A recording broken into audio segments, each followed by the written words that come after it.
Oke, selamat pagi Bapak Ibu sekalian. Perkenalkan saya Rizky dari Mandiri Sekuritas Puri ya. Di kesempatan kali ini kita akan sama-sama belajar mengenai analisa fundamental yang dasar ya. Nah, di mana kenapa sih kita penting sekali ya tahu namanya analisa fundamental?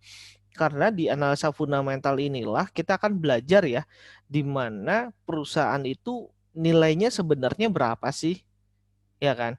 Meskipun secara pergerakan itu cenderung digerakkan oleh market behaviornya ya, atau orang sebut biasa namanya analisa teknikal ya. Jadi kalau analisa teknikal itu adalah market behaviornya, di mana kalau Bapak Ibu belajar namanya Dow Theory itu ada tiga ini ya, tiga kata kunci ya yang ada di Dow Theory. Yang pertama, market price discount everything. Jadi harga yang ada di market itu udah mencerminkan segalanya, baik fundamentalnya, baik keadaan prospek bisnis ke depan dan lain sebagainya ya. Nah, yang kedua, ya kan, human nature is constant ya. Jadi kebiasaan manusia itu cenderungnya ya gitu-gitu aja. Itulah kenapa kalau Bapak Ibu lihat pergerakan harga saham ya cenderungnya seperti itu. Sehingga terbentuklah teori yang ketiga yaitu price move in trend ya. Jadi harga bergerak berdasarkan tren. Nah, karena tadi ya tiga penyebab itulah yang menyebabkan harga. Kenapa ketika orang teknikal bilang cari saham yang trennya up. Kenapa? Ya karena ujung-ujungnya price move in trend. Harga bergerak berdasarkan tren gitu loh. Jadi kalau trennya naik ya dia akan naik kayak gitu. Nah, namun kenaikan ini tidak semerta-merta ya Bapak Ibu itu ditopang oleh yang namanya fundamental analisa atau secara fundamental. Itulah kalau Bapak Ibu amatin yang menyebabkan harga saham-saham bank-bank yang small cap ya. Contoh kayak Denar, BNBA, ya, Baca, BBYB, ya. Terus ada juga yang lain-lainnya itu secara pergerakan ketika trennya sudah patah, trennya sudah turun, dia cenderungnya turun dan sulit untuk kembali naik. Kenapa? Ya karena kenaikan kemarin tidak ditopang dengan fundamental. Dan itu pula yang terjadi sebelumnya lagi, yaitu di saham-saham yang farmasi ya. Kayak KF, Inaf, lain sebagainya sempat dulu naik tinggi sekali sampai 5.000 ya. Terus habis itu sekarang turun lagi. Kenapa agak sulit untuk naik? Ya karena tidak ditopang oleh namanya fundamental. Nah, beda dengan saham-saham yang benar-benar ditopang oleh fundamental. Jadi meskipun dia turun, ya turun seperti apa? Turun seperti halnya saham-saham BBRI ya. Ketika awal-awal pandemi, Bapak Ibu mungkin lihat ya harga sahamnya BRI, BCA, ya Telkom, ya terus mungkin ada juga di situ Bank Mandiri, BNI, ya. Nah, itu ketika turun, dia turunnya cukup dalam. Kenapa? Karena ingat, price move in trend ya. Karena trennya sedang turun, ya dia turun juga. Nah, tapi sekalinya dia sudah trennya patah, patah menjadi naik, ya saat itulah trennya akan berubah jadi naik gitu loh. Nah, kenapa dia bisa naik? Ya karena sebenarnya dia punya value gitu loh. Jadi tinggal nunggu yang namanya timingnya saja. Nah, maka itu ya Bapak Ibu sekalian, usahakan mau Bapak Ibu seorang trader maupun investor, usahakan kalau bisa, kalaupun trading, carilah saham yang fundamentalnya bagus. Jadi meskipun nanti harganya pas turun ya kalau kita lupa ya, lupa dalam artian kita lagi kerja atau lagi apa ternyata lupa pasang cut loss dan lain sebagainya. Nah, setidaknya ada nih pengamannya yaitu fundamental itu sendiri ya Bapak Ibu. Oke, langsung saja. Kameranya naik turun naik turun. Oke, langsung saja ya. Nah, bagi Bapak Ibu sekalian, mungkin yang baru join di pasar modal masih bertanya-tanya ya sebagian. Ini selalu saya ulang-ulang terus ya di seminar kali ini yaitu pengertian saham. Sehingga Bapak Ibu tahu sebenarnya saham itu apa sih Pak? Nah, saham itu sendiri adalah surat kepemilikan ya Bapak Ibu sekalian. Jadi bukan surat hutang seperti obligasi ya atau seperti deposito ya. Jadi berbeda. Kalau deposito itu mungkin Bapak Ibu kalau naruh uang nanti bunganya bisa ditransfer langsung ke rekening. Jadi nggak harus diakumulasi ya seperti itu. Nah kalau di saham ini berbeda. Kalau misalnya kita mau ambil keuntungan ya otomatis harganya harus kita jual ya seperti itu ya. Jadi bedanya di situ. Karena masih ada beberapa nasabah yang bingung kadang bertanya ke saya, Mas bisa nggak ini keuntungannya aja yang saya ambil kayak gitu. Tapi ininya sahamnya biarkan tetap berjalan nih, nggak bisa jawabannya. Kenapa? Karena ini adalah harga nilai aset ya, paper aset ya. Jadi kalau Bapak Ibu udah untung ya harus dijual sahamnya baru benar-benar untung. Kalau misalnya belum dijual itu namanya masih floating ya, jadi masih mengambang. Kalau rugi pun sama, selama belum dijual itu belum bisa dikatakan rugi. Kenapa? Masih mengambang, masih naik turun naik turun naik turun seperti itu. Ya, maka dari itu pilihlah saham yang memiliki fundamental yang baik dan bagus ya Bapak Ibu sekalian. Seperti itu. Nah, oke, kita langsung saja. Untuk saham itu sendiri, kira-kira apa aja sih keuntungannya? Keuntungannya adalah yang pertama kita menjadi pemilik perusahaan pastinya ya, sesuai dengan porsi yang kita miliki. Nah, bedanya apa? Bedanya dengan pemegang saham yang mayoritas adalah hanya kepemilikan sahamnya aja. Tapi kalau secara hak semua sama. Yang pertama kalau misalnya ada RUPS, kita tetap dapat ini undangan ya dan punya hak juga untuk ikut RUPS. Yang kedua, kalau misalnya ada yang namanya pembagian dividen, kita juga tetap dapat dividen sesuai dengan saham yang kita miliki ya pastinya. Nah, maka dari itu di saham ini semuanya itu sama. Mau sahamnya besar kecil itu sama. Yang membedakan adalah nanti mengenai voting pungutan suara ya. Jadi saham ini benar-benar adalah suatu aset ya, aset kepemilikan. Nah, maka dari itu kalau Bapak Ibu milih sahamnya udah nggak benar, nanti ketika yang tadi saya sebutkan, saham yang ada fundamental tapi naik, nah pas naik tinggi itu, kalau misalnya dia sudah turun, belum tentu dia bisa balik naik lagi. Itu yang perlu dipahami ya. Beda dengan yang blue chip. Kalau yang blue chip, kalau misalnya ternyata kita lagi sibuk dan turunnya ternyata udah terlanjur dalam, mau kita diemin, nanti di average down itu membeli lagi sahamnya di harga yang lebih murah, itu malah nggak apa-apa. Ya, tapi kalau saham yang tadi yang kurang bagus, fundamentalnya tapi naiknya tinggi, itu belum tentu. Meskipun Bapak Ibu average down, belum tentu dia akan kembali naik lagi. Ya, maka dari itu usahakan tetap fokus ke saham yang memiliki fundamental yang baik. Nah, terus pertanyaan selanjutnya, bagaimana sih cara dapat keuntungan di saham? Untuk caranya ada dua ya, Bapak Ibu. Yang pertama dari capital gain, yaitu selisih harga beli dan jual. Jadi contoh di sini misalkan kita beli saham Telkom di harga 3.100 dan jual di harga 3.350, maka capital gain atau selisih harga jual dikurangi harga beli yaitu sebesar 250 atau setara 8%. Nah, inilah yang dimanfaatkan oleh orang-orang teknikal ya, dimana kalau misalnya orang teknikal beli saham harapannya adalah capital gain.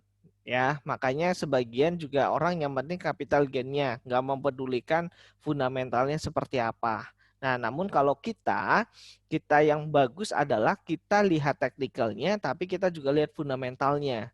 Nah, jadi itu yang biasa orang sebut namanya rasional analisis ya. Itu jadi lihat fundamental juga, lihat teknikalnya juga. Nah, sehingga yang kita lakukan juga termasuk saham-saham yang aman ya, yang kita transaksikan seperti itu. Nah, selain capital gain, keuntungan di saham ada juga namanya dividen ya, seperti yang tadi saya pernah sebutkan. Nah, setelah RUPS biasanya barulah diputuskan apakah dia akan bagi dividen atau tidak. Seperti itu ya. Jadi contoh di sini Telkom membagikan dividen ya, di mana dividennya ini sendiri untuk dividen si Telkom ya, Nah, sebesar 154. Nah, ini contoh yang sudah terjadian yaitu come date-nya 29 Juni 2020. Artinya, kalau Bapak Ibu punya saham Telkom ya, beli paling lambat itu tanggal 29 Juni 2020. Artinya, kalau belinya sebelumnya gimana Pak? Nggak apa-apa, nggak ada masalah. Karena ini adalah beli paling lambat ya, paling lambat kata kuncinya, bukan paling cepat. Paling lambat maka berhak mendapatkan dividen selama ya, perlu dicatat selama jual paling cepatnya yaitu pas ex-date itu tanggal 30 Juni 2020. Jadi kalau misalnya jualnya di atas 30 Juni gimana Pak? Nggak apa-apa karena ini adalah jual paling cepat. Jadi tanggal 29 Juni itu adalah beli paling lambat, kalau tanggal 30 Juni itu jual paling cepat ya. Jadi ketika Bapak Ibu pegang 1 hari saja itu sudah dapat dividen, di mana dividennya akan dibayarkan tanggal 23 Juli 2020. Untuk contoh kasus saham Telkom ya. Jadi di sini Bapak Ibu yang perlu diperhatikan adalah jangan beli saham yang mau bagi dividen ya. Itu kalau menurut saya kurang pas. Kenapa? Karena biasanya ketika ex-date ini perusahaan yang bagi dividen cenderungnya harganya juga turun sebesar dividen yang dibagikan gitu ya. Nah, maka dari itu hindarilah beli saham karena ingin dapat dividen ya. Karena ingin dapat dividen dalam artian besoknya udah mau bagi dividen kita baru beli, jangan. Tapi kalau belinya jauh-jauh hari gimana Pak? Nggak apa-apa, itu malah bagus. Dan usahakan malah cari saham yang bagi dividen. Jadi kalau misalnya kita nyangkut sahamnya nih, nyangkut tuh istilah dalam artian katakan kita beli harganya turun-turun terus padahal kita pas waktu itu lagi sibuk. Nah, sedangkan sahamnya bagi dividen itu kan untung kita. Ya, sama aja uang kita nggak mati di situ kan. Kenapa? Karena ada yang namanya dividen. Oke. Nah, maka dari itu bagi Bapak Ibu sekalian, carilah perusahaan yang bagi dividen, namun jangan beli perusahaan ketika come dividen. Kenapa? Karena biasanya besoknya pas X-nya harga langsung turun ya kecenderungannya. Namun turunnya ini biasanya berlaku untuk saham yang bagi dividennya relatif besar. Biasanya 3% ke atas itu relatifnya cenderungnya turun. Tapi kalau cuma 0, ya biasanya nggak terlalu ngefek ya. Gitu. Nah, terus kita langsung lanjut. Untuk tipe saham, nah kurang lebih itu ada 2 ya Bapak Ibu. Yang pertama di sini ada namanya win-win stock ya. Nah, di mana win-win stock ini sendiri itu apa? Ini adalah saham yang secara jangka panjang dia cenderungnya menguntungkan. Kalau yang lose-lose stock ini adalah saham yang secara jangka panjang dia cenderung merugikan. Nah, kapan saham dikatakan win-win stock dan lose-lose stock? Kita lihat ya di sini. Ini adalah contoh yang win-win stock ya. Jadi saham yang secara jangka panjang dia menguntungkan. Nah, ini adalah saham Bank BCA. Nah, Bapak Ibu bisa lihat ya, meskipun dia turun tapi secara kecenderungan dia naik. Ya, kenapa? Karena secara kenaikannya ini ditopang oleh fundamental yang bagus ya. Makanya dia naik turun naik turun naik turun naik turun naik turun. Nggak naik turun terus ya, tapi secara kecenderungan atau secara trennya dia mengalami kenaikan. Kenapa? Karena ini Bapak Ibu ya, Bapak Ibu bisa lihat ini adalah laporan keuangan. Ini adalah earning per share atau laba per sahamnya. Di mana di tahun 2017 labanya hanya 953. Tapi di tahun 2018 labanya naik menjadi 1057. Di tahun 2019 labanya kembali naik lagi menjadi 1159. Nah, kalau 2020 ini kan wajar ya karena Covid ya. Jadi wajar, tapi secara kecenderungan dalam 3 tahun terakhir labanya selalu mengalami kenaikan.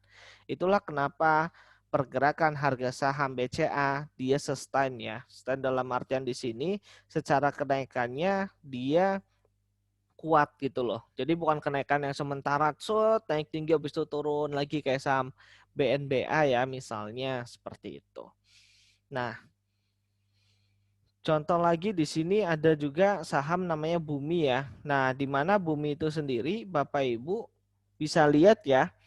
Nah, geraknya kan naik tinggi nih. Ya kan? Sempat naik tinggi, naik tinggi tapi habis itu turun lagi. Turun lagi. Nah, Bapak Ibu kalau di saham kayak gini jangan sampai nyangkut ya. Jadi kalau turun ya cut loss aja. Kenapa? Karena kalau disangkutin, maksudnya didiemin, bisa jadi nggak balik-balik ini loh. Kenapa? Turunnya dalam sekali nih, tuh kan, gitu loh. Jadi kalau yang kayak gini, pure trading harus wajib cut loss. Ya, kalau misalnya beli di sini ternyata ternyata turun ya udah cut loss. Mau 5% mau berapa cut loss gitu loh. Kenapa? Karena belum tentu dia bisa balik lagi ke sini. Ya, apalagi ke 500. Misalnya harga sekarang sekitar 60-an ya. Berarti anggapan ke 300 saja dia harus naiknya 500% kan. Itu loh. Jadi sesuatu yang cukup berat kan. Nah, maka dari itu Bapak Ibu sekalian, teruntuk bagi yang baru di pasar modal, usahakan hindari saham-saham yang seperti ini. Kenapa sahamnya bisa trennya turun seperti ini? Kalau trennya turun diiringi dengan kenaikan fundamental, biasanya dia ada namanya breakout ya. Jadi dia ada potensi nanti setelah ini tren kita gambar misalnya ya. Nah, ini bisa aja dia breakout ke atas ini. Tapi kalau fundamentalnya juga ikutan turun, ya cenderungnya dia akan terus turun-turun ya. Jadi contoh-contoh saham yang kurang bagus di sini ini sebagai contoh ya. Semuanya yang saya sebutkan BNBA, Baca dan sebagainya sebagai contoh aja. Bukan bermaksud ini sahamnya jelek dan sebagainya untuk menjelekkan satu saham, bukan, hanya sekedar contoh aja untuk pembelajaran. Nah, di sini Bapak Ibu bisa lihat juga ya laporan keuangannya Bumi. Nah, EPS tahun 2017 sebesar berapa? 0,00571. Nah, 2018 turun jadi 0,00337. Ya, ini dalam USD ya Bapak Ibu. Nah, kemudian di tahun 2018 turun jadi 0,0001. Tahun 2020 dia udah mulai minus. Ya, inilah yang menyebabkan pergerakan harga sahamnya juga turun. Nah, adapun bisa nggak sih Bumi naik lagi? Jawabannya bisa. Nah, tapi kalau fundamentalnya turun, biasanya kenaikannya sesaat. Ya, makanya jangan heran ketika saham-saham yang naiknya tinggi-tinggi ya, nanti lihat secara fundamentalnya, kalau fundamentalnya nggak kuat biasanya sesaat. Nah, itu jangan terlalu diperjuangkan ya Bapak Ibu. Kenapa nanti jatuhnya ya nyesel-nyesel juga. Kenapa? Karena laporan keuangannya udah jelek, kita memperjuangkan saham-saham yang secara fundamental juga jelek. Jadi nanti kalau trennya sudah turun, ya itu udah agak mengerikan ya. Nanti belum tentu dia bisa kembali lagi untuk naik. Nah, terus kira-kira gimana sih caranya mengetahui saham itu bagus atau tidak? Nah, Bapak Ibu bisa pakai namanya haircut ya. Apa itu haircut? Nah, di sini adalah haircut adalah faktor pengurang nilai pasar wajar saham ya. Nah, besarnya suatu haircut suatu saham didasarkan pada besarnya resiko dari saham tersebut. Jadi, haircut ini sebenarnya digunakan untuk menghitung namanya RTL ya, atau remain trade limit ya. Nah, itu remain trade limit adalah batas uang yang bisa kita pakai untuk trading ya. Jadi uang pinjaman lah dari Mandiri Sekuritas. Nah, untuk menghitung uang pinjaman itu salah satunya itu menggunakan namanya haircut kalau uang kita sebagian ada di saham. Nah, simpelnya adalah ketika haircut suatu saham itu nilainya besar, contoh di sini adalah LPPF. Nah, berarti resiko di sini juga besar. Namun kalau saham yang haircutnya dia kecil, berarti resikonya relatif kecil. Udah, itu simpel sekali. Jadi haircut besar, resikonya besar. Haircut kecil, resikonya kecil. Seperti itu ya. Jadi biar Bapak Ibu nggak bingung. Jadi ketika Bapak Ibu ingin beli saham, lihat dulu nih haircutnya kira-kira besar atau kecil. Oh, haircutnya besar, berarti ini resikonya besar. Lihat lagi, oh haircutnya kecil, berarti ini resikonya relatif kecil ya. Nah, resiko ini dihitung berdasarkan apa? Berdasarkan fundamental perusahaan, prospek bisnis kira-kira bagaimana, terus pergerakan harganya kira-kira gimana. Jadi ini sudah cukup lengkap ya untuk menghitung namanya haircut itu sendiri. Nah, maka dari itu ini bisa digunakan untuk analisa secara mudahnya ya, Bapak Ibu.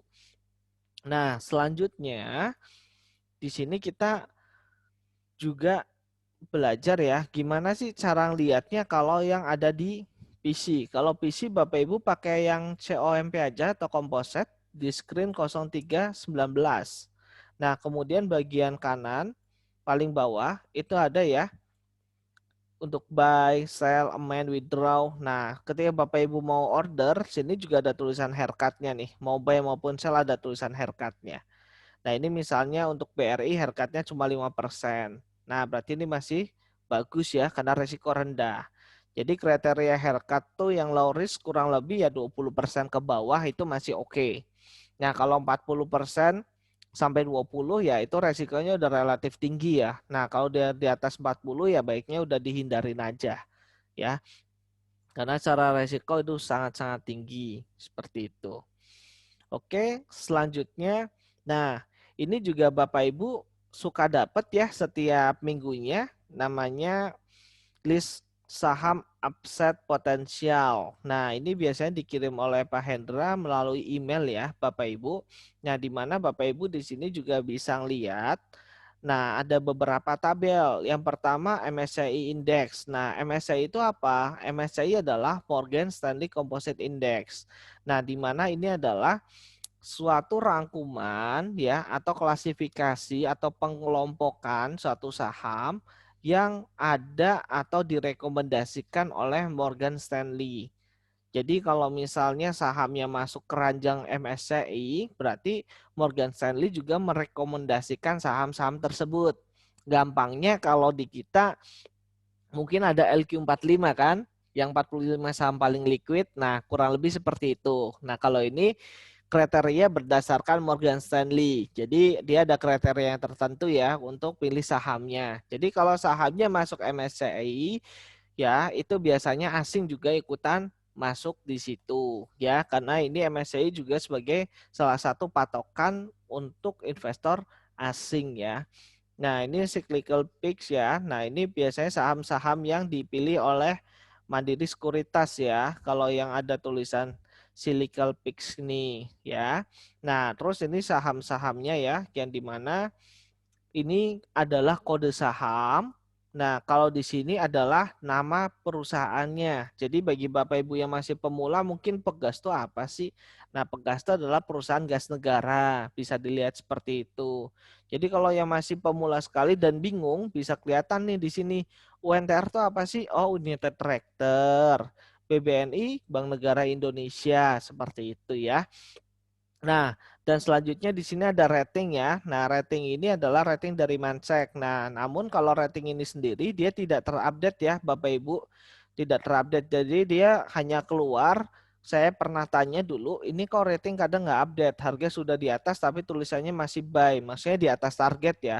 Ya, karena ini rating ini hanya dikeluarkan pas sekali rilis laporan keuangannya. Jadi ketika misalnya Mansek memvaluasinya bulan April misalnya, bulan April katakanlah suatu saham nilainya 1.000 ditargetin dan sekarang harganya 900 ya kan.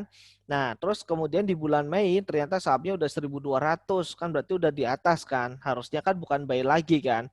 Tapi kenapa masih buy? Ya karena belum divaluasi ulang seperti itu ya.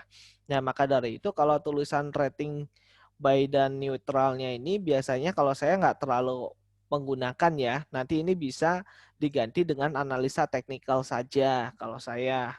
Nah, terus selanjutnya di sini ada year to date return ya. Nah, artinya apa? Ini pergerakan sahamnya dari awal tahun sampai sekarang kira-kira performanya gimana? Dia naik atau turun? Contoh di sini ada Pegas ya, dia turun 26% ya. Jadi sudah lumayan sebenarnya untuk turunnya ya. Nah, kalau Java ini malah naiknya udah tinggi sekali, udah 46%. Jadi asumsinya kalau dari awal tahun kita pegang saham Pegas, maka kita akan minus 26%. Kalau kita dari awal tahun pegang saham Java, maka kita bisa untung 46%. Tapi ingat ya Bapak Ibu, jangan pernah jadi ini patokan bahwa oh kalau pegang Java berarti naik 46%, berarti saya beli Java. Bukan, ya. Jangan seperti itu, tapi harusnya kita lihatnya sebaliknya. Oh, berarti Pegas sudah terkoreksi sebesar 26%. Berarti udah mulai menarik atau belum? Kan gitu kan. Jadi ngelihatnya seperti itu ya. Nah, nanti biasanya lihatnya adalah di upside potensial. Nah, ini price ini harganya. Nah, ini target price ini target dari Mansek. Nah, kita fokusnya upside potensial ini ya, Bapak Ibu.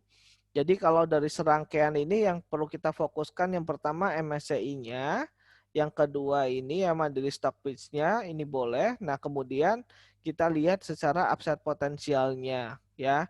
Kalau upside potensialnya tinggi dan sininya juga udah koreksinya lumayan, ya berarti terkonfirmasi ya penurunannya itu sebenarnya jauh di bawah harga valuasinya. Contoh kayak Pegas, Pegas harga di 12.30 ya, Bapak Ibu bisa lihat di sini. Nah, sedangkan targetnya 2.200. Nah, upside potensialnya masih 79%. Berarti ini kan masih sangat menarik gitu kan. Nah, namun Bapak Ibu juga perlu ingat ini adalah valuasi di mana ini juga bisa berubah-ubah sesuai dengan data yang masuk nantinya. Jadi masuk maksudnya gimana Pak? Ya contoh misalnya ini Mansek memvaluasinya di kuartal 1 ya 2021. Nah, kemudian nanti di kuartal 2 data masuk ternyata Pegas secara laporan keuangannya jelek gitu loh. Jadi bisa jadi dari 2.200 ini bisa jadi nanti turun jadi 1.500 seperti itu loh. Nah, maka dari itu Bapak Ibu juga nggak semerta-merta bahwa lihat oh upside potensialnya tinggi saya beli. Nggak juga kalau menurut saya. Tapi tetap harus tahu yang tadi ya fundamental secara bisnisnya gimana, dia hutangnya besar atau enggak gitu. Nanti kita akan belajar ya rasio apa aja sih yang perlu diperhatikan ya. Nanti kita akan belajar. Karena kalau kita pakainya ini aja ternyata kuartal 2-nya nanti jeblok ya tadi koreksinya agak lumayan. Nah, ini itu yang terjadi di saham-saham yang ini ya, yang kayak banking pas awal corona ya, yang BRI awalnya 5.000 ternyata pas corona langsung turun valuasinya jadi 4.000. 4.000 turun lagi jadi 3.000. Habis itu sahamnya turun. Nah, tapi pas sahamnya udah mulai naik, berarti laporan keuangannya udah mulai recovery, harga sahamnya juga udah mulai naik. Nah, targetnya biasanya akan naik seperti itu. Nah, itu yang perlu dipahami ya. Jadi ini nggak bisa jadi patokan 100%. Kenapa? Karena tetap nanti laporan keuangan akan di-adjustment. Makanya untuk valuasi dia semakin mendekati valuasi ya. Nah, itu maka semakin valid dan semakin jauh dari valuasi. Misalnya valuasinya kuartal 1, ini keluar kuartal 1. Nah, ini valid. Tapi nanti semakin jauh, deket-deket kuartal 2, nah ini udah mulai nggak valid. Kenapa? Kita nunggu yang kuartal 2-nya. Nah, setelah kuartal 2 keluar, baru nanti divaluasi ulang ya, seperti itu. Nah, selanjutnya di sini haircut ya. Haircut tadi kita udah sebutkan. Haircut kalau kecil ya berarti bagus. Nah, di sini dikasih keterangan kalau 5 itu artinya sangat aman. Kalau 30 artinya waspada. 25 juga waspada ya. Jadi di atas 20 udah mulai waspada ya. Nah, di atas 30 udah kurang aman ya. Kalau 20 masih aman ya. Seperti itu. Nah, terus tipsnya gimana sih sebenarnya milih list saham berdasarkan upside potensial? Nah, tipsnya hanya dua. Yang pertama, cari haircut yang kecil. Kenapa?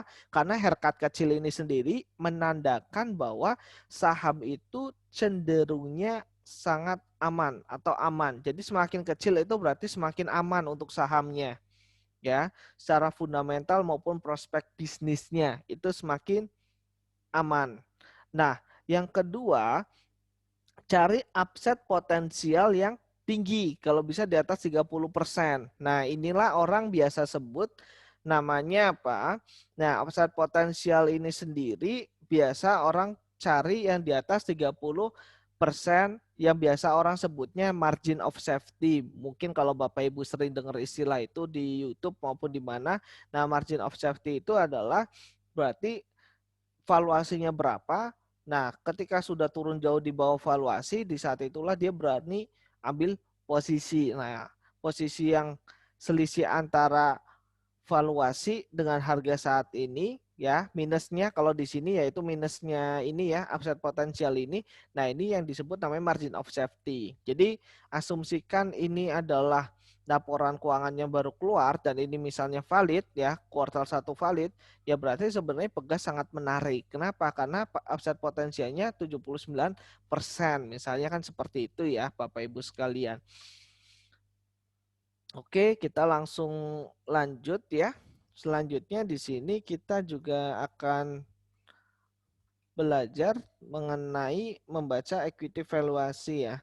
Nah, ini equity valuation ini sendiri, Bapak Ibu bisa ngelihatnya dari mana? Nah, ini setiap pagi dikirim oleh Mas Fatur ya, lewat grup kita. Jadi di grup nanti Bapak Ibu bisa lihat nih, kira-kira equity valuation ini sama persis seperti tadi ya, ada kode, ada rating, ada price, ada target. Nah, ini ada percent of PT, ini hampir sama persis ya. Nah, paling ada tambah. Karena yang list upside potensial itu merujuknya dari sini ya, patokannya. Nah, paling yang tambahan ada market capital ya. Nah, market capital ini sendiri digunakan untuk apa? Digunakan untuk melihat ini ya, Bapak Ibu, kira-kira market kapitalnya itu semakin besar, berarti semakin sulit untuk digerakkan sahamnya atau digoreng-goreng ya, bahasa gampangnya. Jadi kalau misalnya market kapitalnya kecil, nah itu semakin mudah untuk digoreng-goreng, dibikin naik, dibikin turun kayak gitu. Nah itulah kenapa Bapak Ibu kalau ngelihat ya, akhir-akhir ini saham kan geraknya flat ya untuk yang blue chipnya. Tapi kenapa sih ada saham misalnya kayak Apex kayak gitu-gitu tuh naiknya tinggi sekali? Kenapa? Ya karena dia market kapitalisasinya kecil gitu. Jadi cukup butuh uang yang kecil untuk menggerakkan saham seperti Apex misalnya seperti itu. Ya. Jadi kenapa kayak saham-saham yang kecil-kecil itu mudah digerakkan ya karena market kapitalisasi kecil sehingga modal yang digunakan itu relatif kecil, itu kesimpulannya.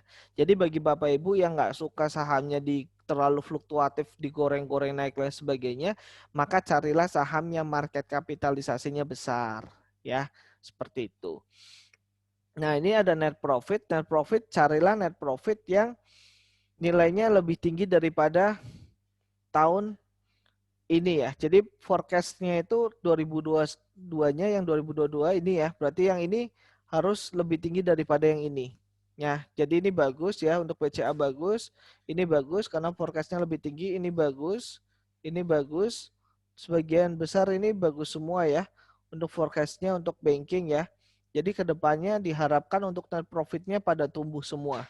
Berarti ini untuk banking mayoritas pada bagus ya untuk banking. Jadi ekonomi kayaknya diprediksi ada potensi tumbuh ya. Karena net profit juga kalau Bapak Ibu lihat untuk forecasting 2022 ini cenderung mengalami kenaikan. Ya, selanjutnya kalau misalnya nih kita mau membandingkan saham BCA dan BNI pakainya apa ya? Apakah pakai market capital atau kita pakainya net profit? Nah, jawabannya adalah kalau kita pakai market capital itu juga kurang benar. Kenapa? Karena harga sahamnya beda-beda, jumlah saham yang beredar juga beda, maka secara market capital juga otomatis akan beda. Itu satu. Yang kedua, kalau secara net profit, nah net profit juga tergantung berapa sih kelolaan dana yang dikelola. Nah, kalau semakin besar kelolaan dananya ya secara net profit pasti besar kan terlihatnya kan seperti itu. Nah, maka dari itu juga enggak apple to apple gitu loh. Ya, maka dari itu untuk bisa apple to apple kita menggunakan yang namanya PER ya. Nah, apa itu PER? PER itu adalah price earning ratio ya, perbandingan antara harga dibagi laba ya, di mana Bapak Ibu sekalian untuk lihatnya itu simpel sekali, yaitu cukup cari PER yang di bawah 16,7. Karena yang warna biru ini adalah PER rata-rata banking. Jadi sebenarnya kalau kita bicara mahal murah, BCA mahal atau murah? Ini mahal. Kenapa? PER-nya di atas 16,7. Nah, ini BNI ini murah sekali ya. Nah, kalau BRI ini relatif ya, sedikit lagi deket-deket dengan PER. Nah ini BTN juga sangat-sangat murah ya, cuma 6 PER-nya. Jadi di antara bank-bank ini yang paling murah siapa? Yang paling murah dan menarik adalah BTN. Kenapa? Cuma 6,7 PER-nya ya. Jadi dibandingkan semua saham yang saat ini ya, untuk saat ini kenapa? Karena kalau harga BTN sudah naik ya PER-nya juga otomatis akan naik ya. Nah, atau harga perusahaan lain, harga sahamnya turun, misalnya PNBN, harga sahamnya turun ya bisa jadi nanti PNBN pernya turun gitu loh. Karena rumusnya adalah price atau harga dibagi laba. Jadi ketika harganya turun, labanya tetap, ya nilai pernya otomatis akan turun, atau sebaliknya harganya naik dan labanya tetap, maka nilai pernya juga akan naik, ya. Maka dari itu cari per yang kecil. Nah, selanjutnya di sini ada PBV ya, PBV. Nah, PBV di sini carilah PBV yang kecil juga. Di sini patokannya adalah 2,2. Jadi BCA sudah mahal ya. BNI ini masih hitungannya murah ya. Kenapa? Dia di bawah 2,2, bahkan dia di bawah 1 ya. Ini hitungannya relatif murah ya. Nah, apalagi di sini ya, Bapak Ibu bisa lihat nih ada BTN. BTN ini murah ya. Jadi BNI ini sangat murah, BTN juga sangat murah secara nilai buku ya. Nah, di sini juga ada namanya Bank Danamon ya. Danamon itu juga lebih sangat murah sekali, cuma 0,5.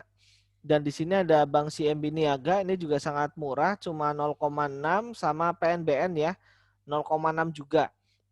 Jadi saham banking yang secara PBV terhitung sangat murah yaitu ada PNBN, ada Bank CMB Niaga, ada Bank Danamon, sama BTN dan BNI ya. Jadi 1, 2, 3, 4, 5. Jadi 5 saham itu secara nilai buku itu udah sangat-sangat murah ya. Kenapa? Karena di bawah 1. Jangankan 2,2. Di 1 aja dia masih di bawah. Artinya apa? Ini asumsi ya. Asumsi aja nilai buku adalah kan rumusnya total aset dikurangi total hutang. Jadi asumsikan BNI itu bangkrut. Ya anggapan kita beli saham BNI misalnya harganya ya, ini misal aja katakanlah harganya 4.500 misalnya. Nah, harga nilai bukunya padahal 5.000. Berarti artinya kita malah dapat keuntungan 10% lah, kurang lebih seperti itu ya gampangnya. Ya, kemudian EV/EBITDA kita nggak perlu. Nah, selanjutnya EPS growth. Ya, ini lihat ya pertumbuhan EPS-nya, cari yang semakin besar makin bagus. Nah, kalau ini di sini patokannya 54. Jadi makin besar dari 54 ini makin bagus. Berarti ini kurang bagus ya untuk EPS growth-nya. Untuk BCA sudah mulai kecil. Ini BNI dia besar sekali ya EPS growth-nya. Terus Bank BTN ini juga besar, masih di atas. BRI juga besar. Yang ini kecil-kecil semua. Ya ini juga kecil-kecil. Nah, BTPS jadi secara keseluruhan kalau saya lihat yang relatif cukup stabil ya secara keseluruhan yaitu BTN. Ya, di mana Bapak Ibu bisa lihat per dia kecil, PBV-nya dia kecil, secara EPS growth dia besar. Besar tuh di atas 5,4 ini ya secara rata-rata. Jadi saya rasa ini cukup oke ya untuk saham BTN. Nah, selanjutnya dividen yield. Carilah dividen yield yang nilainya dia besar ya pastinya. Nah, di sini ada beberapa.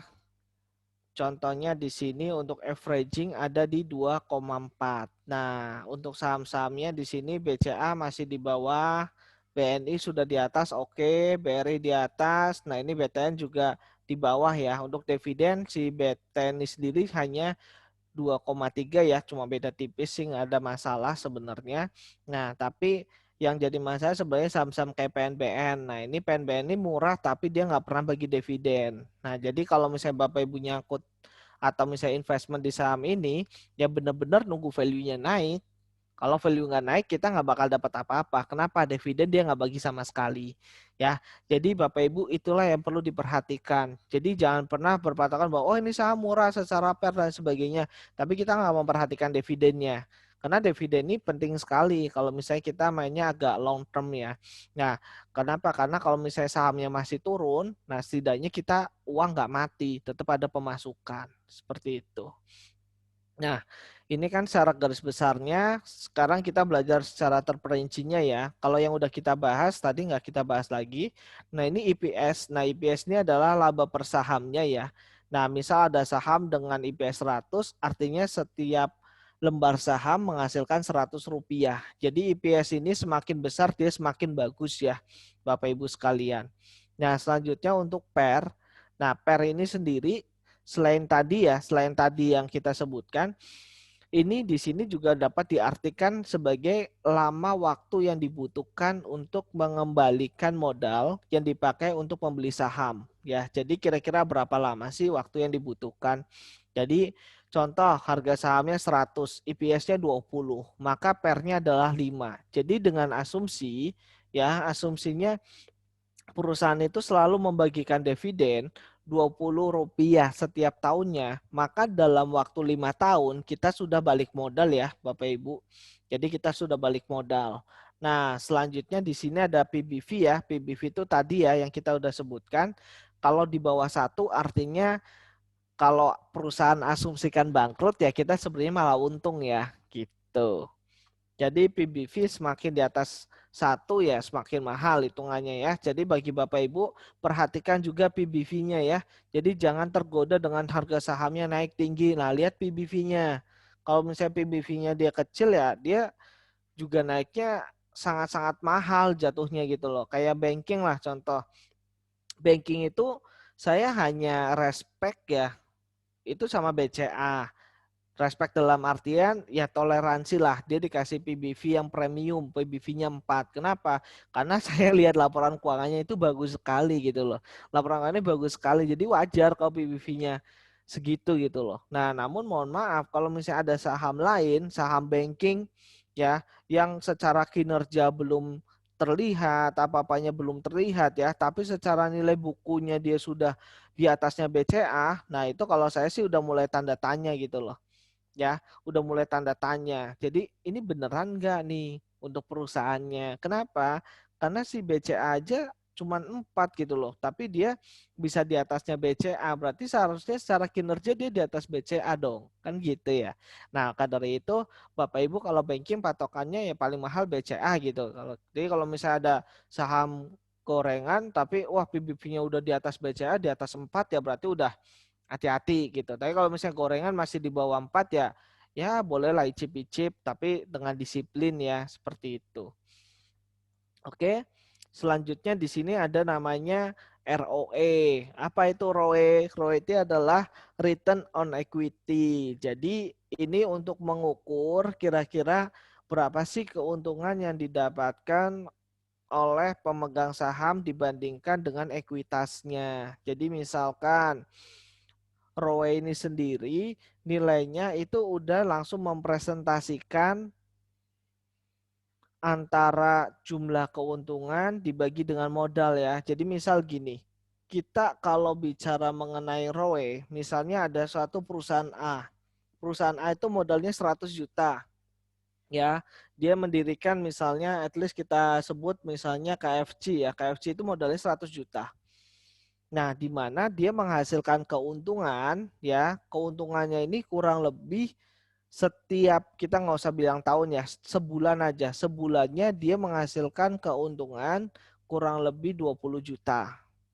Oke. Nah, terus ada ini perusahaan ya, kita nggak sebut perusahaan lah karena dia masih kecil sekali ya, masih kecil sekali ini yaitu ibu-ibu penjual gorengan yang ada di sekeliling kita. Dia sebulan untuk bikin gorengan, dia modalnya 1 juta. Tapi dia bisa menghasilkan keuntungan 500.000 sebulannya. Nah, kira-kira secara keuntungan banyak mana?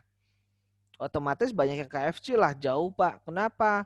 Karena KFC dapatnya 20 juta, yang ini 500.000. Anak kecil aja tahu. Ya betul, anak kecil tahu kan. Kalau secara kasat mata.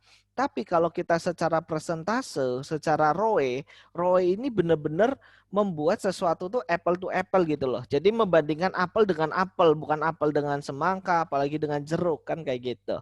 Jadi kita harus membagi nih. Nah 20 juta itu dengan modal berapa? 100. Berarti keuntungan kurang lebih 20% nih untuk KFC.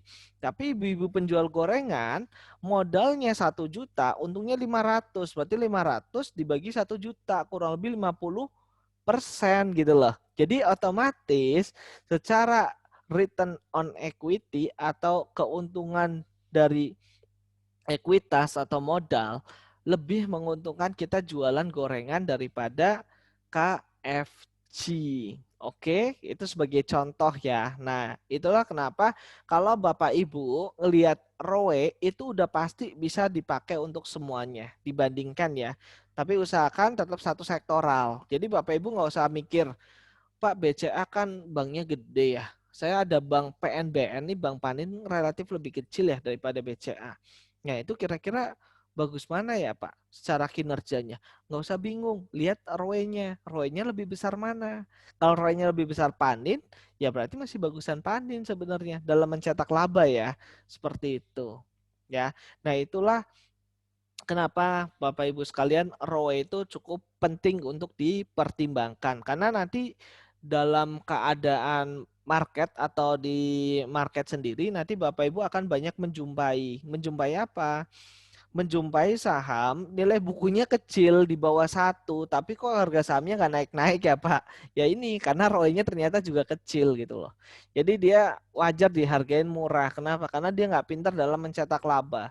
Apalagi ROE-nya cuma 0, misalnya. Berarti dia ngapain kerjanya gitu loh. Ya kan? Nah, maka dari itu usahakan cari ROE yang besar ya, Bapak Ibu. Nah, selanjutnya DER ya. Apa itu DER? Debt to equity ratio. Nah, ini rasio digunakan untuk membandingkan antara modal dengan ini ya, utang ya. Jadi hutang dibagi modal. Makanya debt to equity ratio. Jadi hutang dibagi modal. Nah, ini kalau makin kecil juga makin aman ya. Saya nggak bilang bagus tapi aman. Kenapa? Karena kalau dalam ekonomi yang jalan itu yang utangnya gede itu yang larinya kenceng gitu. Tapi kalau yang dalam ekonomi yang lagi turun, yang utangnya gede, yaitu yang paling babak belur. Itulah kenapa selalu saya ingatkan kalau perusahaan konstruksi bagi yang pegang, kalau ekonominya lagi slow down, wajar dia akan tertekan. Kenapa? Konstruksi utangnya besar-besar Pak, Bu. Tapi nanti kalau ekonominya pulih, yang naiknya kenceng itu konstruksi. Mungkin sehari bisa 10% kayak gitu itu bisa. Kenapa? Karena hutangnya dia besar gitu loh. Ya, jadi kalau dalam keadaan ekonomi yang slow down ya atau lagi trennya turun, usahakan pegang saham yang utangnya kecil. Tapi kalau ekonomi yang udah mulai naik, nah perusahaan yang utangnya gede itu biasanya secara kinerja dia lebih cemerlang ya, kayak gitu. Tapi dengan catatan dia pinter ngelola ROE-nya juga ya atau return-nya ya. Nanti biasanya terlihat dari ROE maupun EPS-nya gitu. Selanjutnya dividen. Nah, apa itu dividen? Nah, dividen yang tadi ya kita udah sebutkan ya. Ini besarnya bagi hasil ya yang diterima gitu. Diterima oleh pemegang saham ya, seperti itu. Nah, selanjutnya di sini Bapak Ibu bisa lihat ya cara melihat rasio keuangan di MOS. Ini bisa dilihat di sini. Yang pertama ke menu ini ya, quote. Nah, setelah quote nanti geser ke pojok paling kanan ada namanya company, kemudian financial statement. Nah, di sini langsung ada semua. Tapi ini masih dalam tahap pengembangan ya sepertinya. Kenapa? Karena ini nggak terlalu update ya untuk yang di MOS. Nah, maka dari itu Bapak Ibu juga bisa menggunakan cara lain ya, yaitu pakai yang namanya RTI. Nah, RT Business ini sendiri merupakan suatu platform yang free ya atau gratis ya. Nah, di sini kebetulan saya juga pakai RTI, tapi saya bukan ambasadornya RTI ya. Jadi murni biar Bapak Ibu bisa nyaman ya menggunakan data yang tadi saya sampaikan. Nah, di sini yang pertama caranya buka dulu yang namanya Play Store ya. Mungkin Bapak Ibu nanti kalau yang nggak tahu Play Store bisa tanya anak atau keponakan ya. Nah, Play Store itu apa? Nah, Play Store itu biasa digunakan untuk mendownload aplikasi. Kalau yang di Android, kalau yang di Apple namanya App Store kalau nggak salah. Nah, terus kemudian Bapak Ibu tulis nih ya di bagian search ini kan ada nih yang bagian kayak ini kaca pembesar.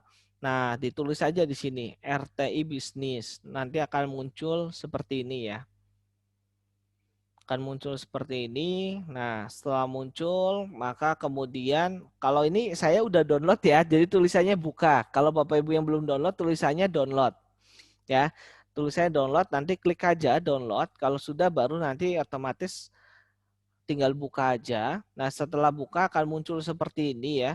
Nah, nanti kalau untuk diminta untuk daftar, daftar aja nggak apa-apa. Nanti kan disuruh masukin email ya. Emailnya itu email yang kita pakai, namun passwordnya usahakan beda ya dengan email kita yang asli ya.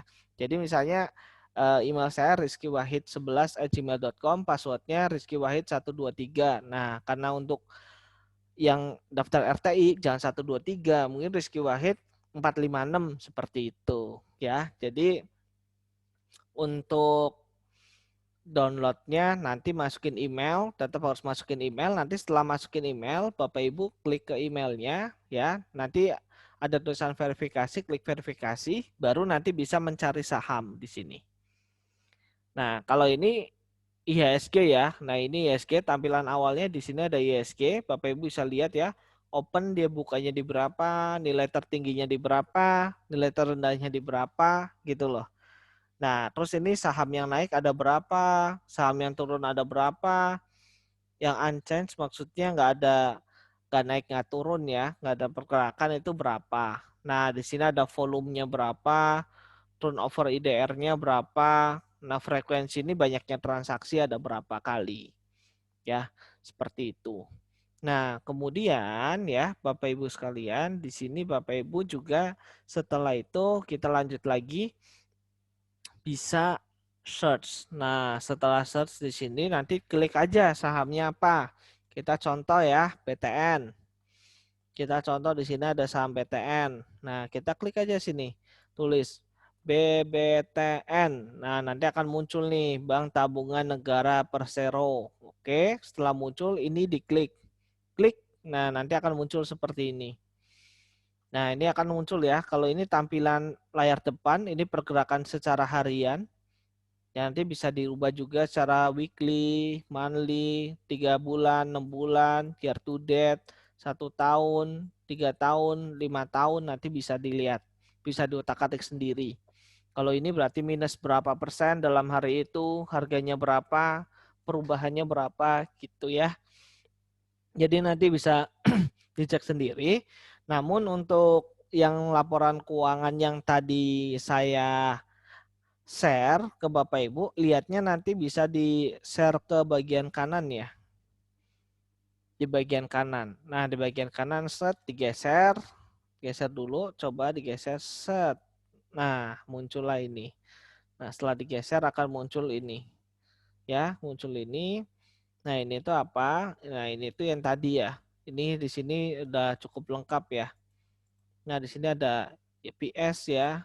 Nah, terus di sini ada finansial. Nah, ini Bapak Ibu perlu perhatikan ini ya. Ini artinya di update terakhirnya kapan? Ini 31 Maret 2021 ya. Nah, jadi ini di update terakhirnya ini ya. Nah, terus selanjutnya di sini Bapak Ibu juga bisa ngelihat ya secara liabilitas dan lain sebagainya, asetnya berapa, ekuitasnya berapa, cash flow-nya berapa, ya market kapitalisasi berapa, dan kalau di scroll ke bawah nanti akan ada yang tadi ya, yang kayak ROE, DER dan lain sebagainya ya. Nah, di bagian ini, di bagian case statistik ya. Ingat di bagian case statistik. Nah, ini nih, bagian ini, case statistik. Ya, bagian ini set nanti akan muncul semuanya. Ya. Jadi kurang lebih seperti itu biar Bapak Ibu tahu ya caranya.